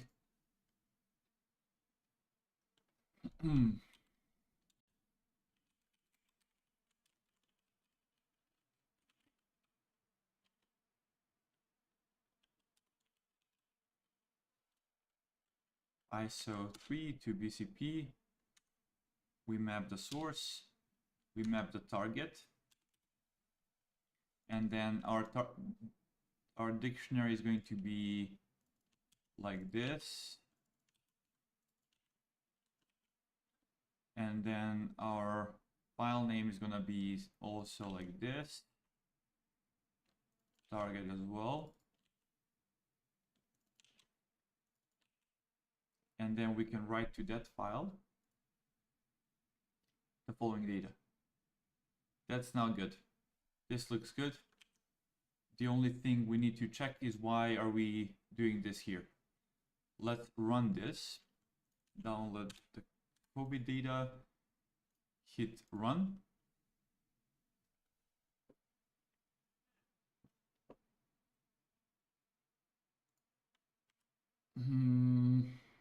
Okay, here we are. We read the data. 11 languages, one of them we are ignoring. And we append it. Okay, let's hit F5 and see when do we hit this else branch. Never. We never hit the else branch. But in case we did, we should continue, not do it like this. Okay. And then we just go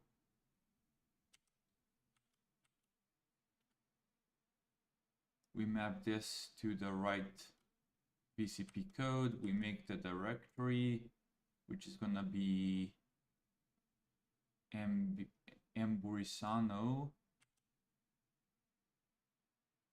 And in there, we write the lines, and we keep on doing that for all of these data sets until we hit something that's not supported, fair enough, which is NDE. So NDE is not supported, then why not just comment it out? We don't need this direction. Let's rerun this.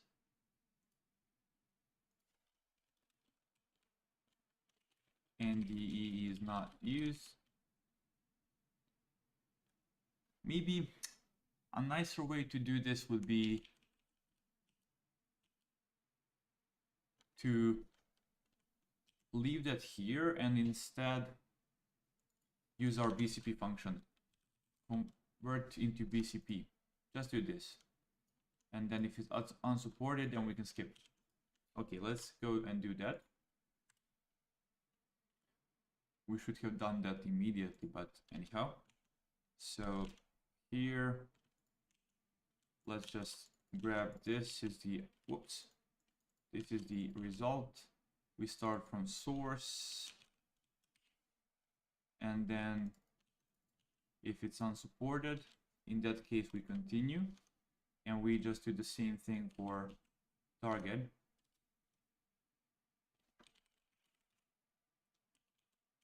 Exactly. Okay, so basically if one of these are not supported, in that case we want to just ignore.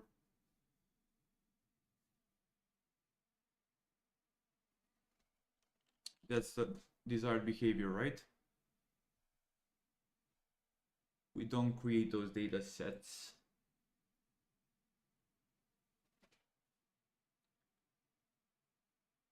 If there is any ambiguity, then it's gonna fail, and we'll have to resolve it before continuing.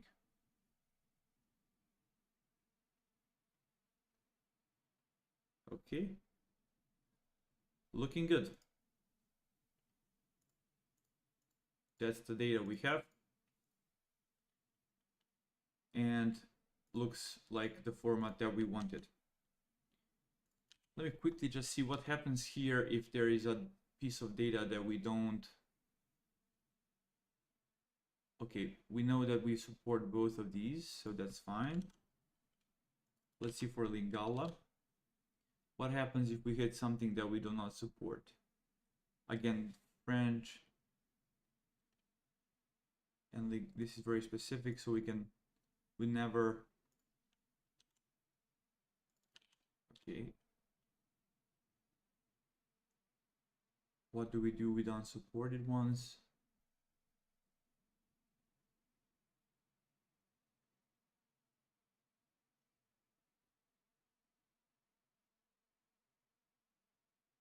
Okay, we just keep them.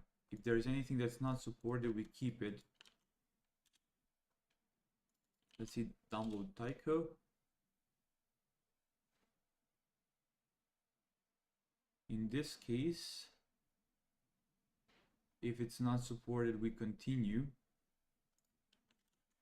And TIL, if it's not supported, we delete the dataset. And then we continue. So it seems we'll only have data that we support unless it's Indic NLP. In that case, we don't do that type of check. So I don't like that inconsistency. Let me think whether we should just do something about it. Going through the train data.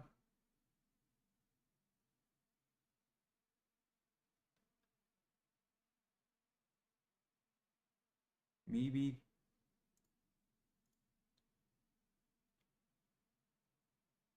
we should list directories inside of them. Oh. That's an error on my side. We didn't do a proper job with Indic NLP. We didn't map the. Okay.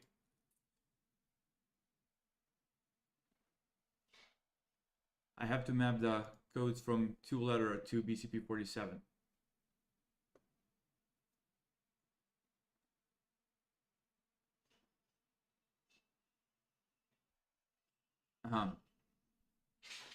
Let's do that.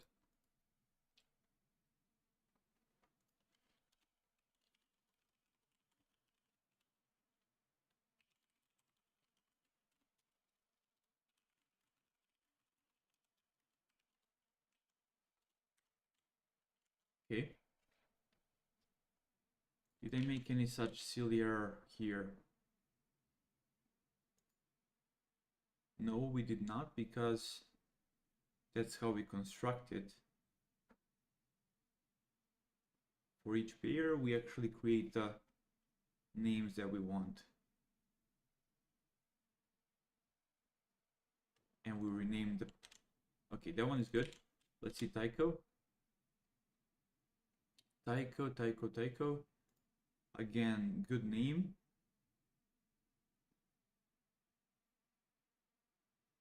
We write the zip, and then we open up the source path, the target path, the directory is correct.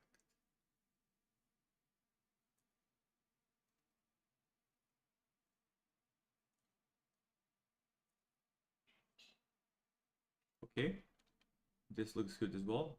So let's just handle Indic NLP is the only one that's messed up. All of the other ones have the correct structure.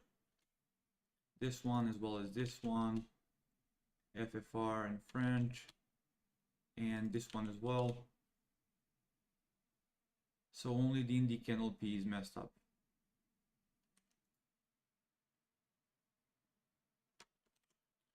Let's first save this as we fixed this COVID dataset.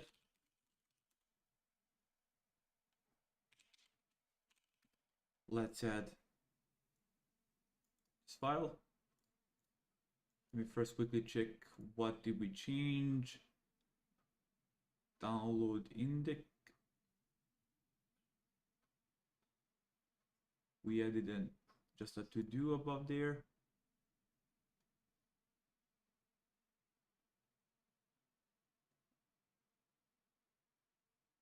Okay, continue. Looking good. Copy file.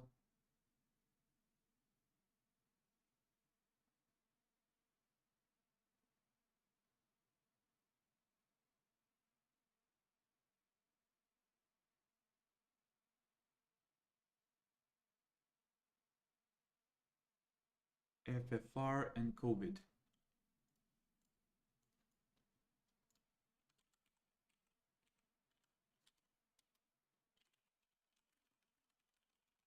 Let's see what was the previous one. Lingala songs. Okay.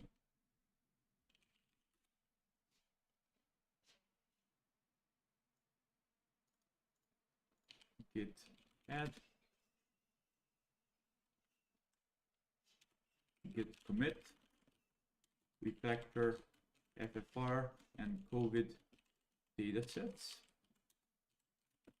Push that to the origin.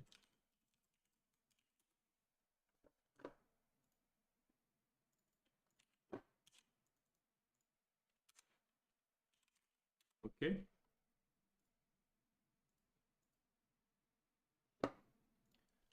Let me see how that is looking like.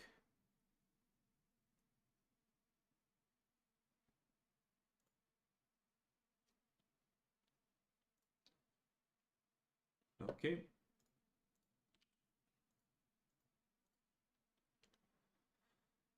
Let's fix Indic NLP. So we need to open up the modify dataset structure script that we previously played with. Shoehorn, we can ignore this one. We need to focus on this one. So we have to go through the datasets, and we need to now do this type of logic.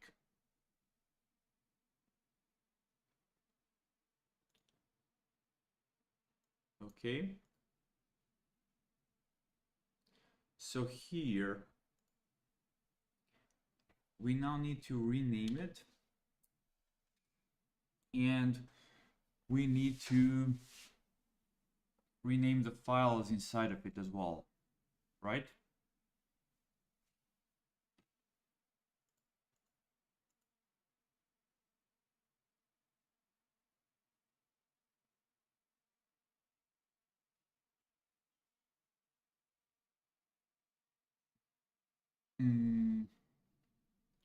Let me think.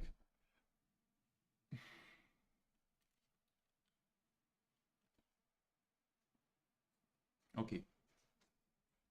So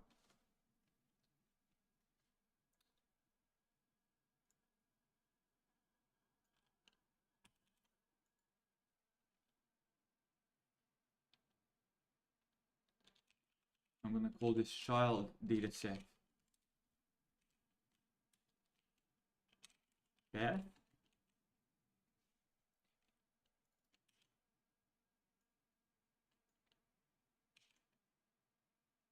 If it's a directory, then we enter. Eventually we'll move it there. First we need to rename it. To do that, we split into source and target. Actually not. Actually we have to first list. We have to go through the... This is something like Wiki Matrix here. And then we have to iterate through it. We have to iterate through this. So for language direction in list directory, language direction,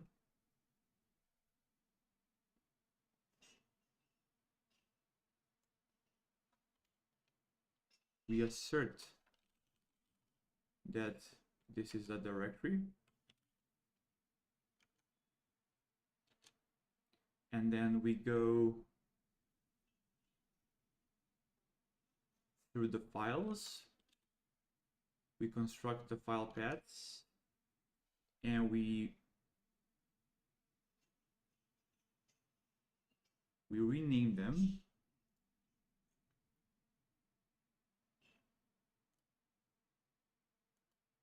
We rename them.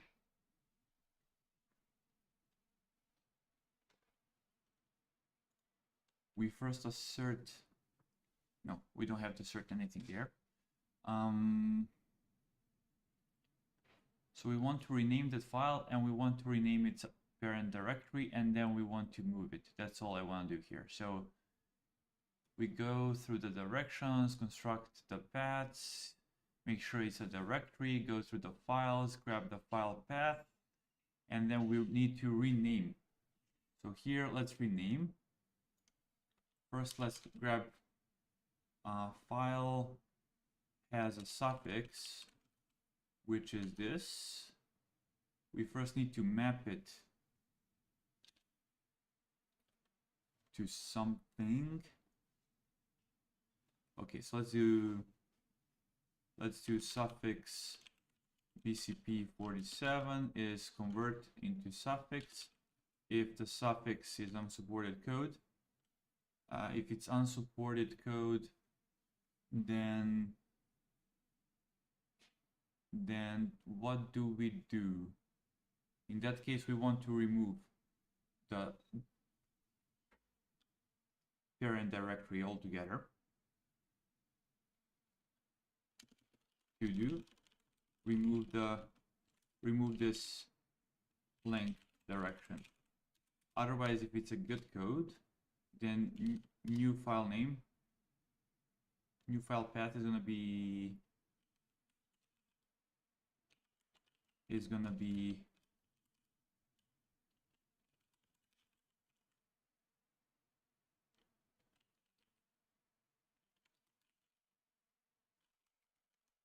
exactly. The new file path is gonna be this corpus name followed by the suffix. And finally, we rename from file path to that. Okay, looking good. And at the end, we want to also rename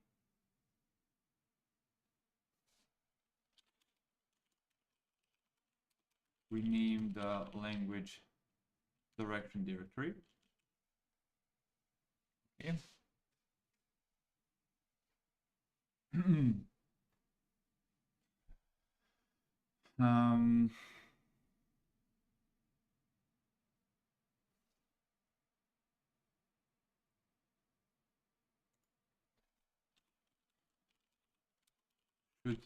Should delete flag false. In case we hit this, we set it to true, and we then actually break from the loop. We break from the loop, and if that's the case, we just, if this is the case, then we remove this directory and we don't do anything else. Otherwise, we actually move it. But let's see whether everything is solid. Okay.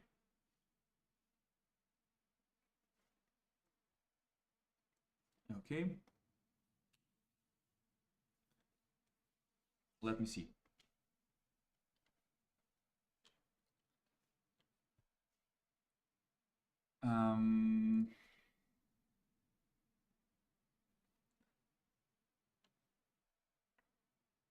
Okay, we go through the train path.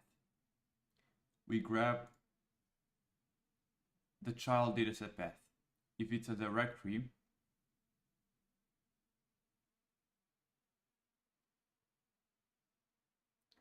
in that case, we go through the content, we form the new path, we assert it's a directory because it should be a language direction, and then we go through the files of that particular language direction directory. We create the file path. That's the current file path. We try and fetch the suffix. We try and convert it into the right BCP code. If it's not supported,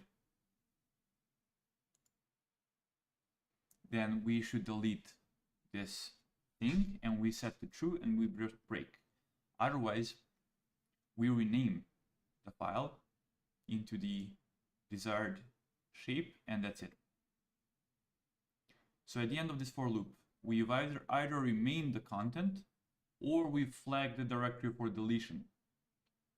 In case we flagged it for deletion, we delete it. Okay. Otherwise, we rename it and we move it simultaneously. So otherwise, we move the child dataset path, which has not changed in its name. We move that to the directory and we name it into something else. So element cannot be just element. So element needs to be split into wait, why do we have element here?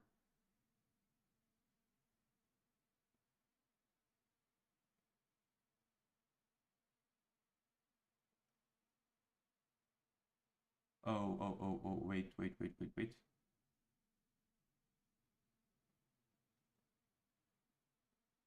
This needs to be here. And we need to move. Okay, this will be okay. So we will move from here, child dataset path, to here. That's fine. But the actual content inside of it needs to be renamed. This needs to be renamed. And then we can just move it up. Okay, so again, this is gonna be language direction. We split this. We split this using a dash. Then again, we map.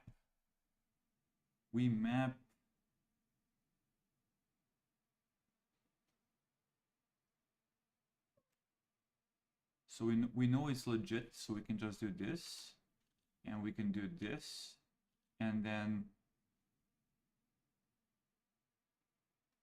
if it's unsupported, it can be unsupported because the files inside of it aren't. If they were unsupported, we would have hit the should delete flag and we would have entered here, so we don't have to check that. We just want to rename. We just want to rename this. Oops. We just want to rename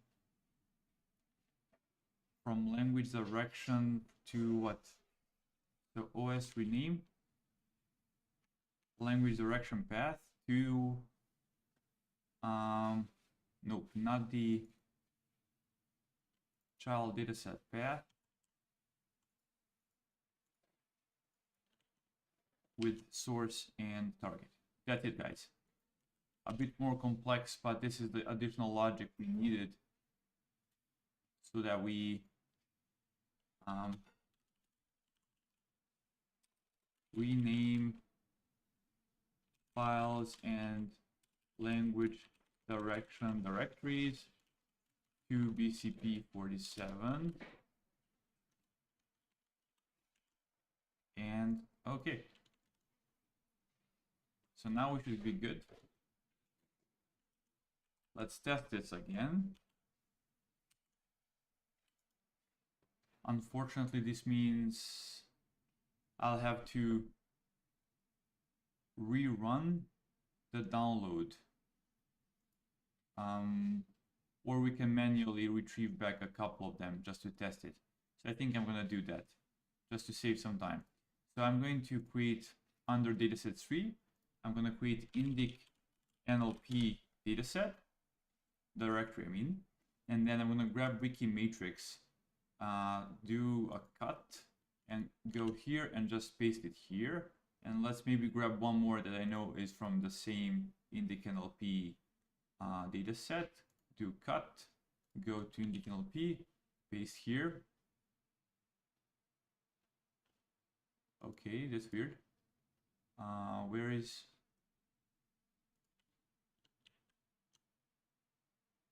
Wait, we lost it for some reason. So JV, cut it and put it here. What? Wait.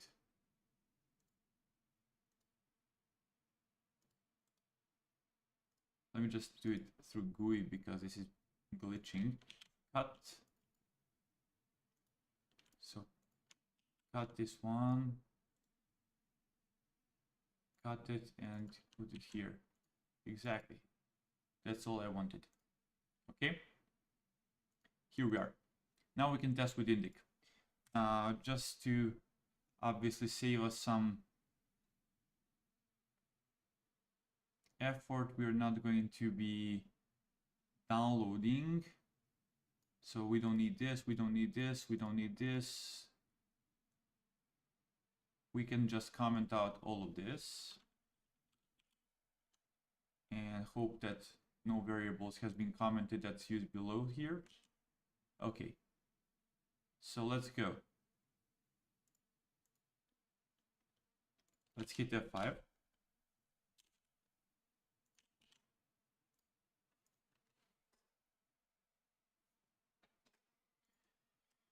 And this will just fail because we don't have those anymore. That's fine, handled as expected. And now we go here. So we go through the train. Oops, what happened there? No such file or directory. What? Let me stop and rerun. There was some unexpected failure there. Download parallel corpora. Wait, we go through the list. We go and grab train path. And we just join that with the element. Why is that complaining? If it's a directory. Okay, let's just rerun.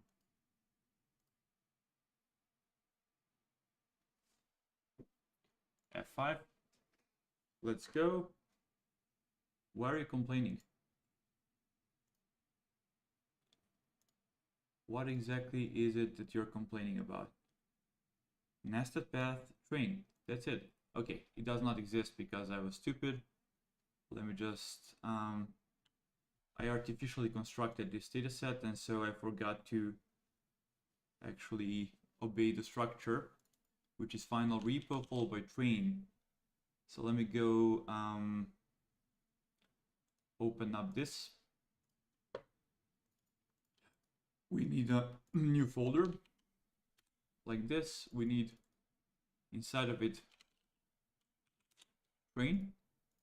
And then we need to cut these two and paste them here. Now this should work. Rerun. Let's go. We have two data sets. We create its path.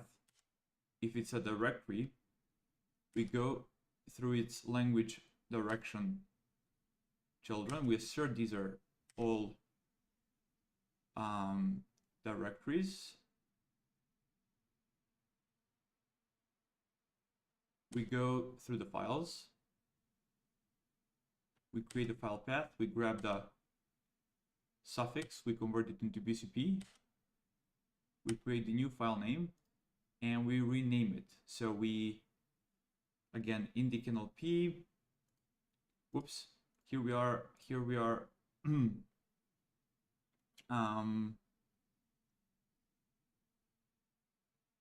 EMBN. So we rename this correctly, and then we continue. We rename this correctly as well, and then we split this. We rename the directory itself, and here it is. Awesome. And we keep on doing this for each of the data sets. Which stream did you install TIL corpus in? I forwarded a message in the environment thread that worked for me. Awesome. Thanks for the, I'm gonna check out Apex. For me, I guess it's just CUDA discrepancy. As for TIL, I don't know which stream, but I did update the function for download. So now you should literally be able to just download the data set using the download function and not have to do anything else. It's gonna be in the right format as soon as you download it.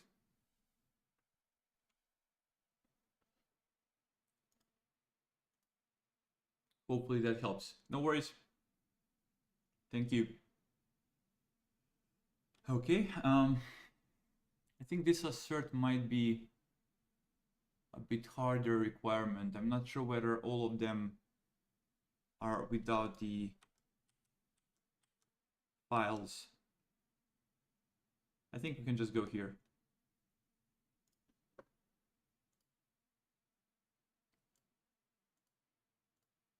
Okay, here's the wiki matrix, and we are left with a single one. Let's hit F5, and finally, JV is here, and it's all in good shape. Nice. Awesome, guys. We handled it gracefully. F5, we are done. Let's uncomment this. And that should be it. Let me just see whether I left any comments here. Nope, I did not. Here. All good. Indic, we just saw it, it's good. No comments there. FFR, no comments there, all good. This one we just handled, so should be good as well. Yeah, we're good there. Okay. Comment it out. Go to here, and let's just submit a commit again. Git status, git add.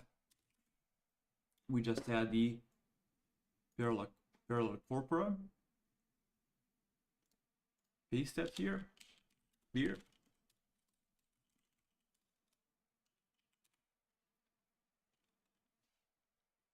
Commit. The changes we made is basically updating the, oops.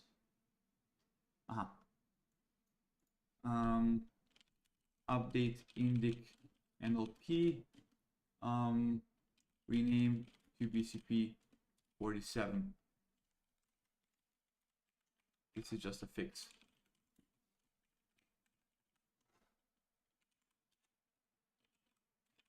Push the origin.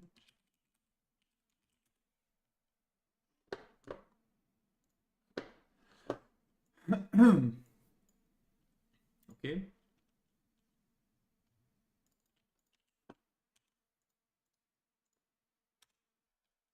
And that's done.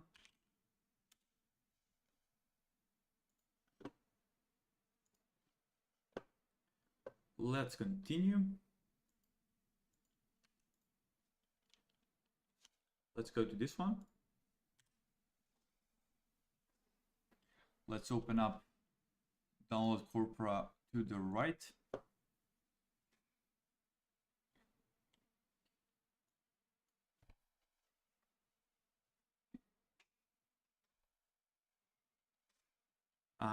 For this one, again, let's follow the same structure, which is corpus name.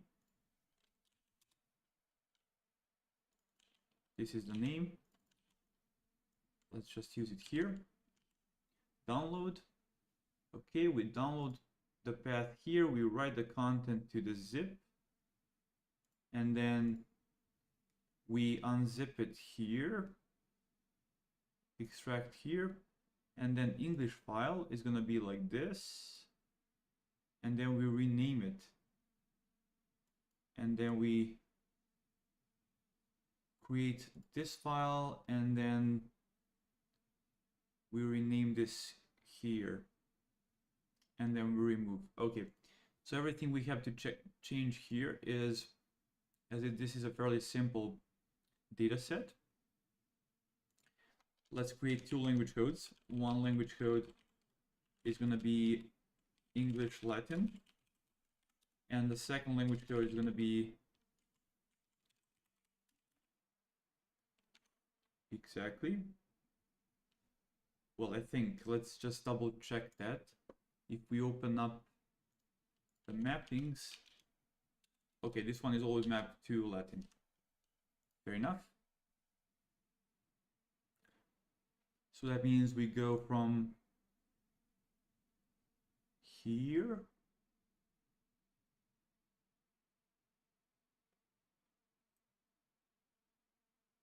dataset directory, corpus name. Okay, we need to create both directions here as previously. So, okay. Let's see what's the most elegant way to do this.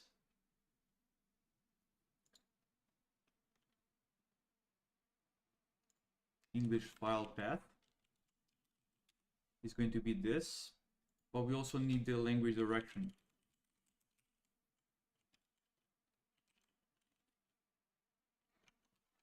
Okay. And we can also create path 2, and then we make, and then we make. And this goes here. You're gonna go there, and you're gonna go corpus name, and you're gonna have the right suffix language code. So this is gonna be moved there, and let's do the same thing for this file.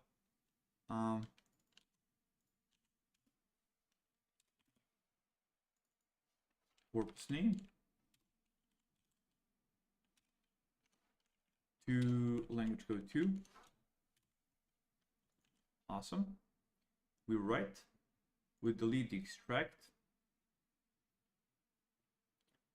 and then we also need to copy. Let me just find these copy ones. Okay, like this.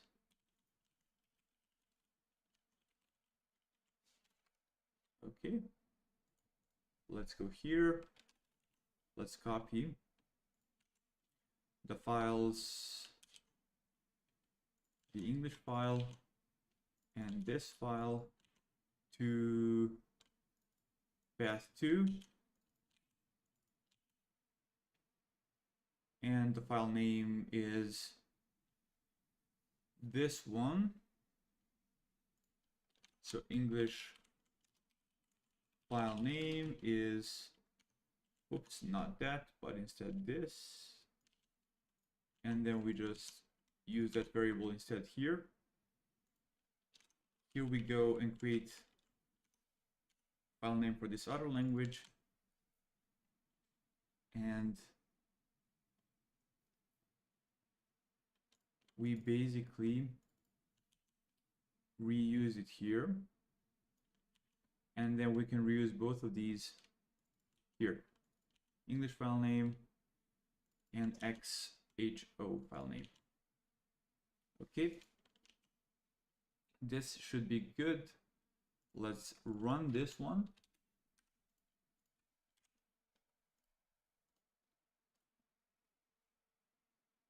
Let's go.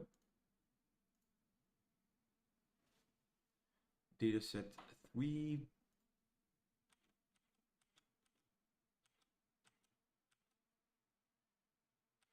Download. Extract. Let me see where we are. It should be somewhere here. Okay. Extract the file. Create these new directories. Rename will basically move this to there, and also the other file. Okay. We then copy the file from here to here. Exactly. Whoops. Some issue happened there. Same files. What did I do? I made some error. Oh no. Okay, this is not the file name should be here. And here we should have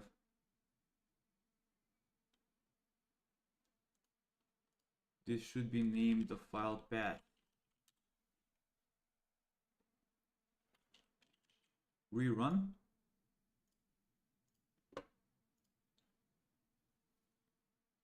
Just hit F5, this should be good. And indeed it is. Here we are under datasets 3, and we have our new dataset, which is in good shape. Let's go and let's handle all of the other ones. Menu 20K.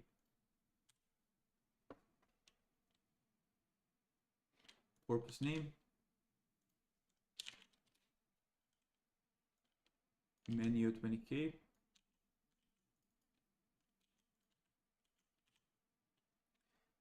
We download train TSV, and then we open it up and we go to dataset directory.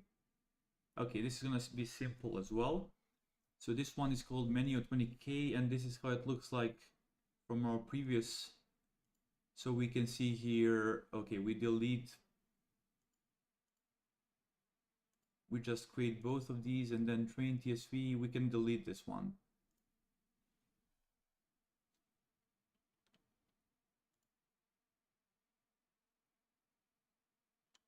Download path, we can just do remove the download path, and then we can say that we've done that. Okay, so what do we do here?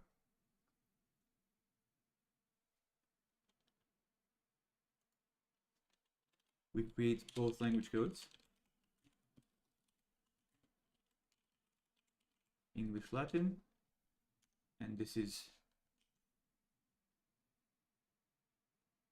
also Latin script.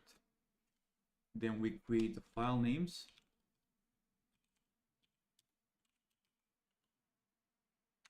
Corpus name, then the paths. This is the first one. This is the second one. Then we make those exactly. Then we create the file paths.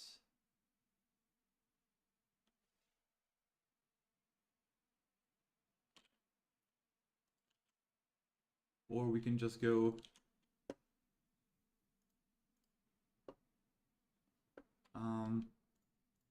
let's just add this here.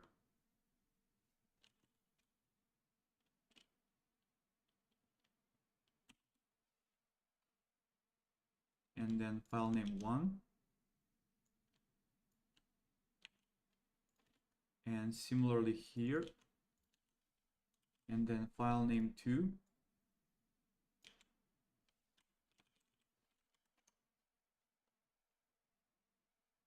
So source and target, we write there, and then at the end we just need to additionally copy.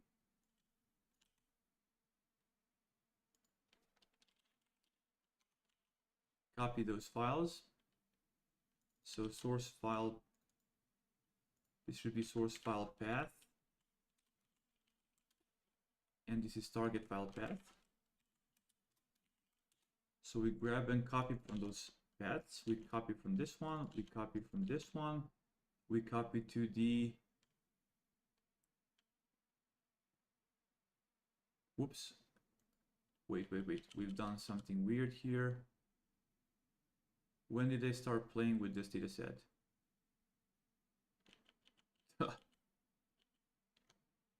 Just a second.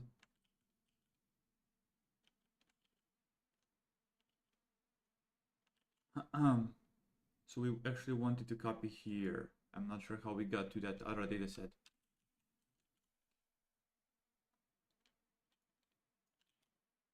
Menu. Okay, here we are. Again, source file path, target file path. We copied this one to this, and we copy the target file path to here, and we just change the file names, English and this one.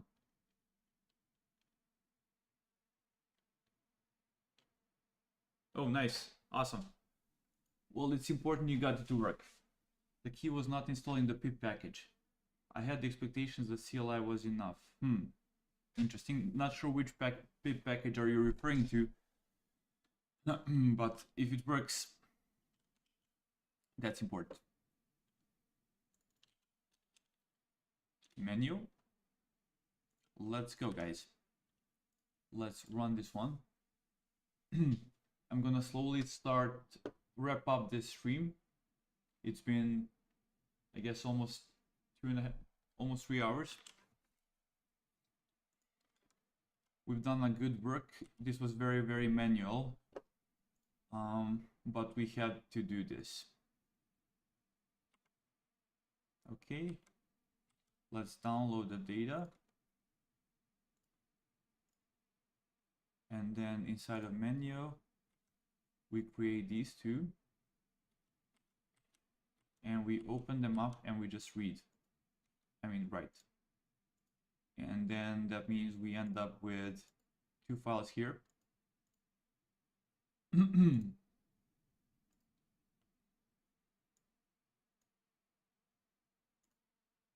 Now we just need to paste them to this other directory. Here it is, and here it is. And then we remove the TSV. And that's it. Done.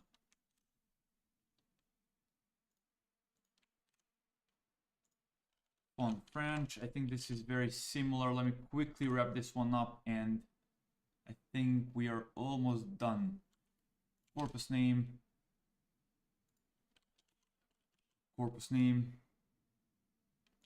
French font B, corpus name here, response, download path, CSV. We open it up. Okay, very, very similar logic here. I'm just gonna copy all of this. Just copy all of that, paste it here, just change from this to font Latin and to French Latin. I think it's font. Let me just double check that. Open this up on the side, open the mappings, font Latin, exactly. Okay. So font Latin, French Latin. We create the file names, we create the directions. All looks good. And then we just add here, and then the file name 1 is going to be the font Latin, and then the file name 2, same directory, just file name 2 here, and then we open up, we write the data there, and then after writing, we just add the same logic.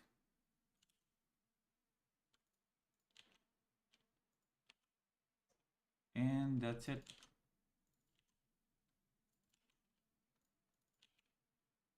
Okay. Func B should have both directions as before. Yes. Let's run it.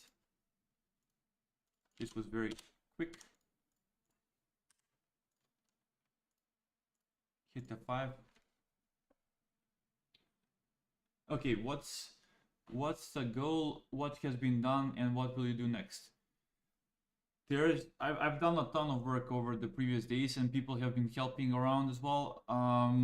Basically, we got the training to run last night, so that means we have the whole pipeline running end to end. And now I'm just refining certain parts of the pipeline.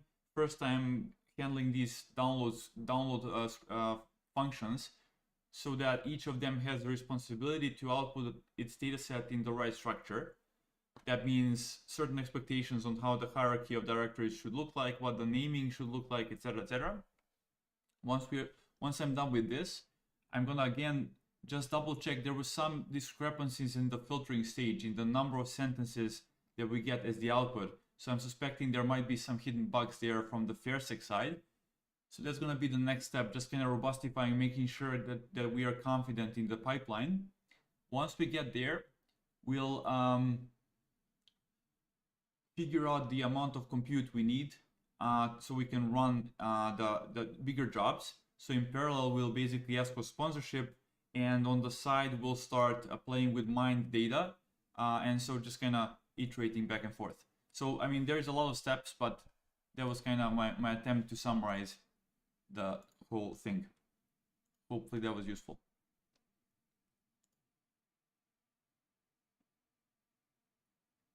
The training is running. Hey Akash, welcome. By the way, guys, for those of you who are new here, join the channel here, Open NLLB in the well, I see you just joined. Okay, awesome. Let me add you. Let me give you a role if you're interested to collaborate here with us.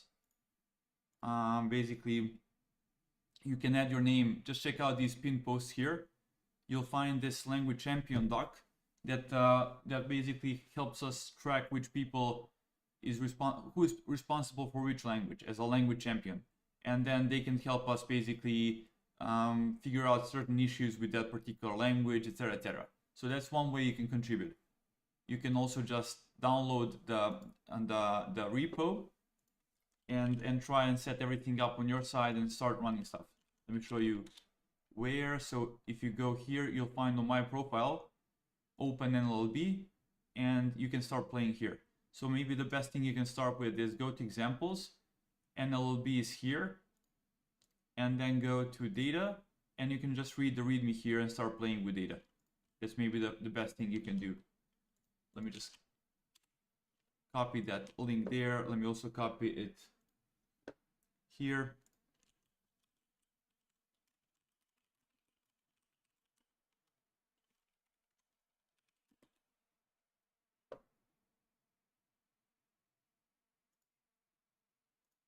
Okay, this is cool. I'm not sure. Let me see whether we support Assamese language. I'm not 100% confident. Maybe we do, maybe we don't. We do. Assamese. Awesome. If that one was never mentioned so far, I'm just gonna take it and put it into the document here.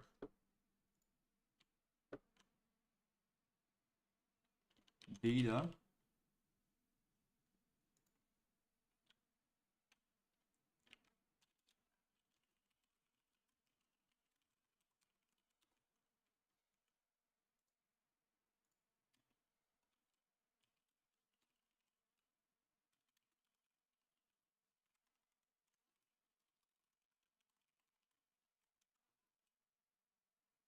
I guess that's your native language, right?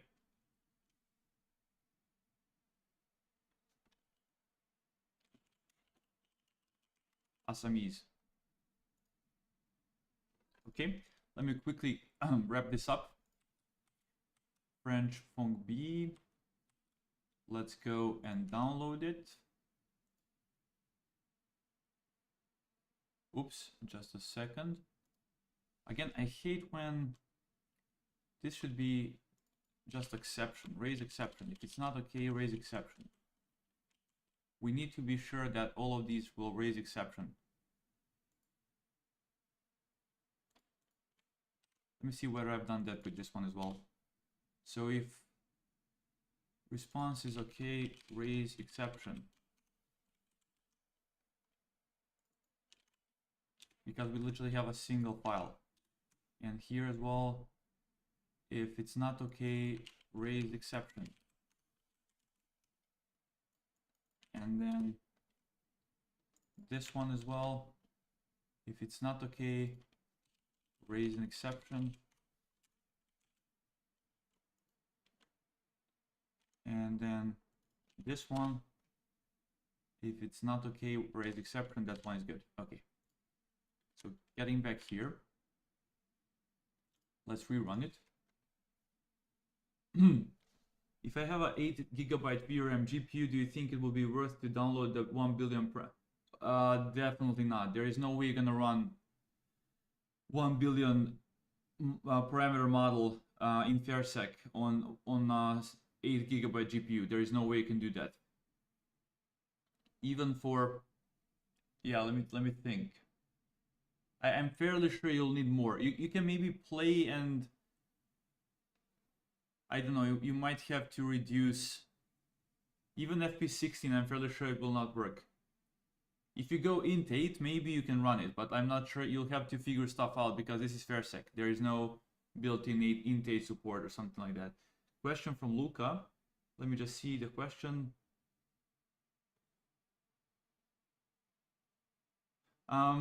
So the question is, does following this live stream help you become a better software engineer if you currently don't have experience? I definitely think that's the case. You're gonna see how somebody who's been in this field for some time is thinking, debugging. Now, obviously, it's a balance. You don't want to spend too many hours just watching me. You want to build your own stuff as well. So it's just a combination. But like some hours of watching the stream is definitely gonna help you, I think. Thanks for the info. You are a native SMEs. Awesome, Akash. If you can add your name, please, to the language champions file, that would be amazing. And for Alex, yeah, you can try, but I told you with FP16, fairly sure you will not have enough VRAM. Let me think. I mean, 1 billion.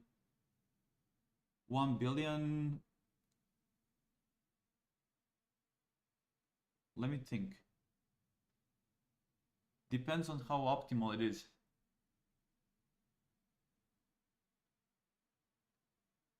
One billion parameters, if it's just 2 bytes. In theory, you might be able to run. I'm not sure. I might be confused now because I'm already a bit tired.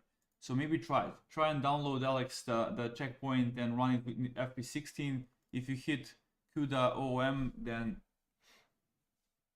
yeah, then we can maybe try and go to int 8 conversion.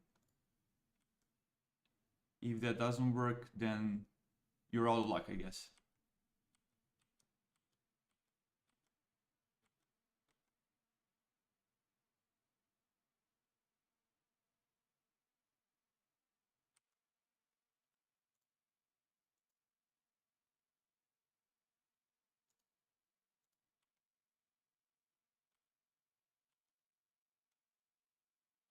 Okay.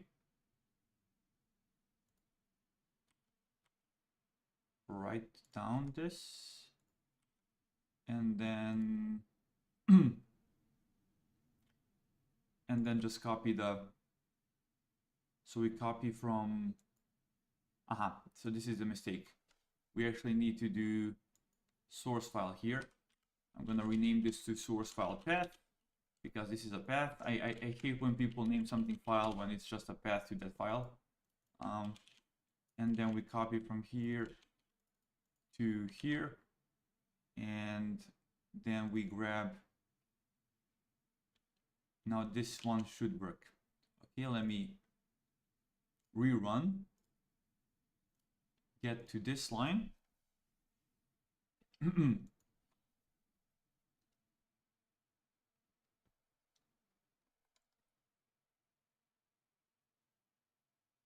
No worries, Luca. hit F5, copy, let's just find the French func B, and then we remove the actual download path, and that's it. Awesome. Going back here, French Eve, corpus name,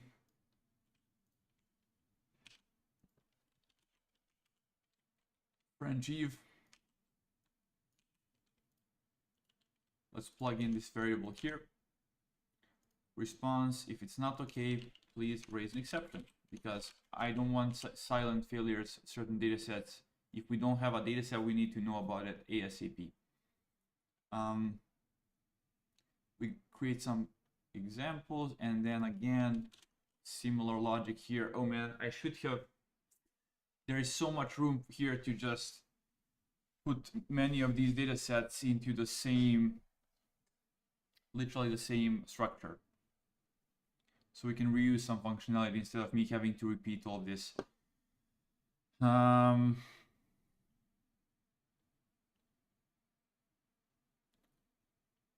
What's the name of this one? French EV.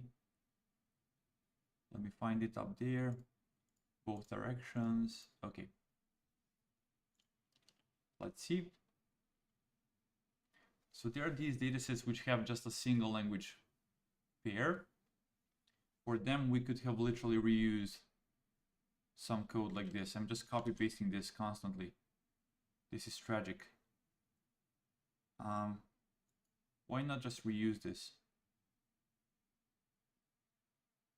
Because sometimes these are different.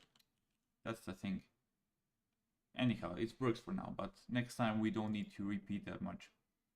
So let's put this here. French EV, direction, something like this, and then again direction 1, and then file name 2. Okay, and then just open them up, write to them, and finally, same as here, just copy. That's it. Copy file. Again, this is going to be, I'm going to rename this, and I'm going to rename this, and we're done. Okay, let's run this. Hit run. Let's just see whether it's uncommented. It is. Run.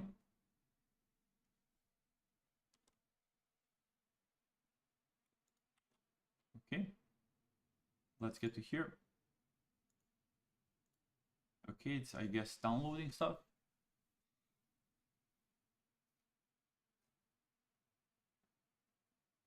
The initial parts and the, so this part is almost always the same, so we can just abstract it away, and the last part as well.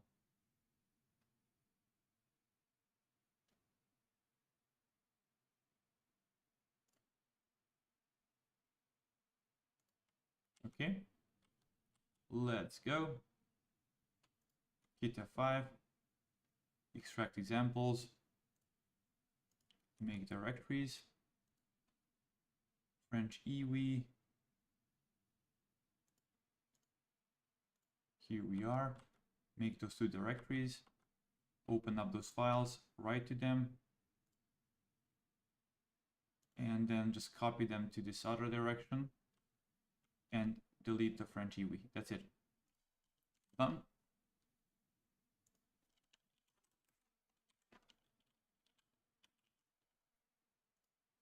My battery might die. Hopefully it will not immediately, but I think we're close to that. And I'm also over time.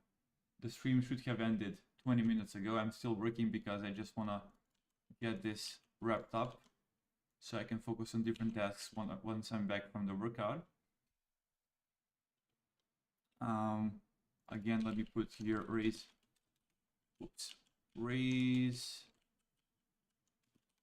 exception, download there. Again, same, completely same logic all around, same logic, just we need to copy this part it will be fairly easy to refactor this. So correction path 1. Let's call this, oops, I might have made a mistake. Copy pasting language codes. That's the, oh my God, that's the scary part, right? So here,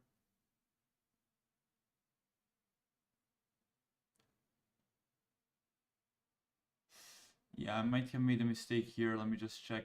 I've been just copy pasting language codes without changing them. That's that's not the best idea. Okay, this one was good.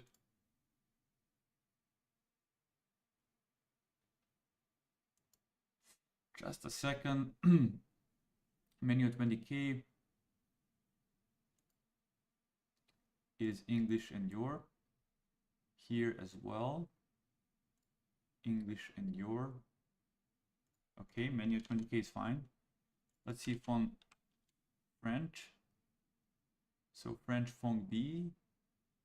French font B. Datasets 2. French font B should be French, Latin, and FON. French, Latin, and FON. That's fine. So that one is good. And then there is the French EW. I think that's where I made a mistake. So French EW should be French Latin and EW Latin. So French Latin and EW Latin.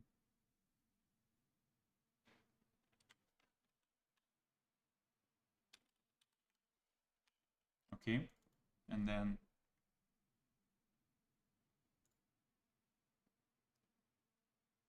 this is EW.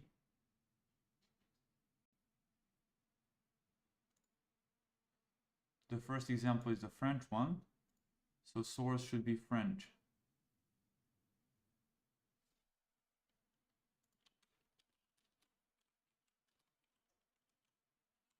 Like this. Again, we first deal with French. Source file is the French file, and target is the EW file.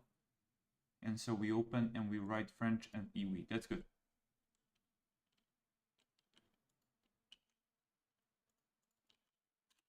Let me just make sure I didn't make a similar mistake there.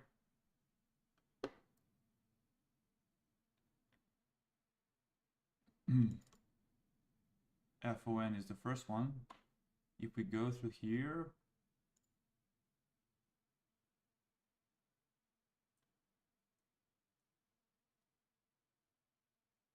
we write to these files, lines, source and target. Okay guys, I'm gonna wrap up here. Let me just finish this one and I'll have to double check I didn't make any stupid mistake by just copy pasting stuff. So this is gonna be English Latin and AKA something, AKA something, AKA Latin. Okay. So AKA Latin is the second file.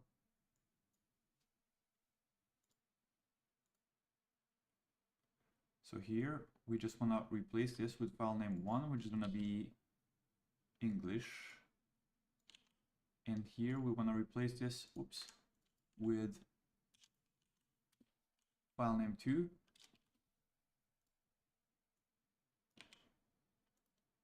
Looking good. We write that and then we just copy it. So we just copy the same code here.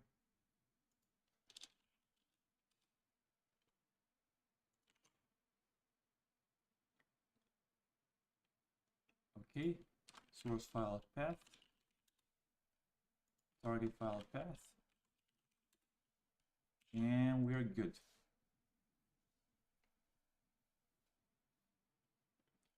This should be good now.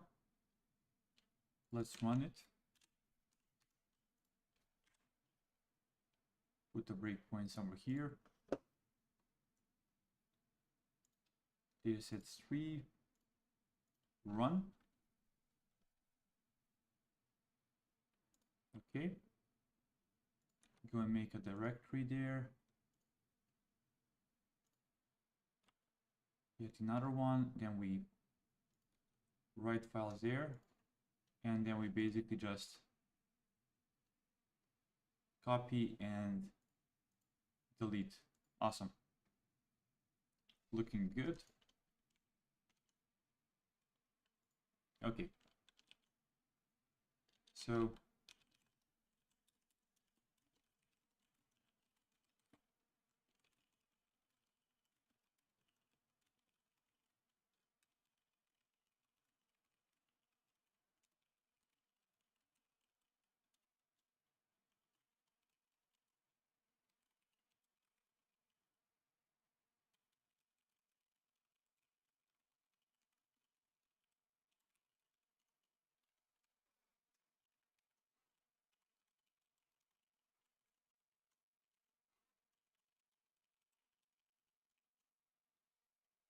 okay. That's it, guys. That was a ton of work. We are almost ready to, we're almost completed with this task. And then we can continue analyzing the filtering pipeline and everything else. Cool, off to do a workout, and I'll be back roughly, let's say 8:45 p.m. So that means in 1 hour 45 minutes, we continue the stream. We're gonna wrap up this, and then we're gonna continue doing the other tasks. Cool, guys. Cheers. See you in the next stream. Let me just address some of the questions. What is the thought process behind the new dataset format? Just consistency. It's mostly just consistency because previously we didn't have it, and so there were certain issues that were later happening because of that. Yeah, that's just a TLDR there. Cool, guys. See you in 45 minutes. Sorry, almost 1 hour and 45 minutes. Cheers.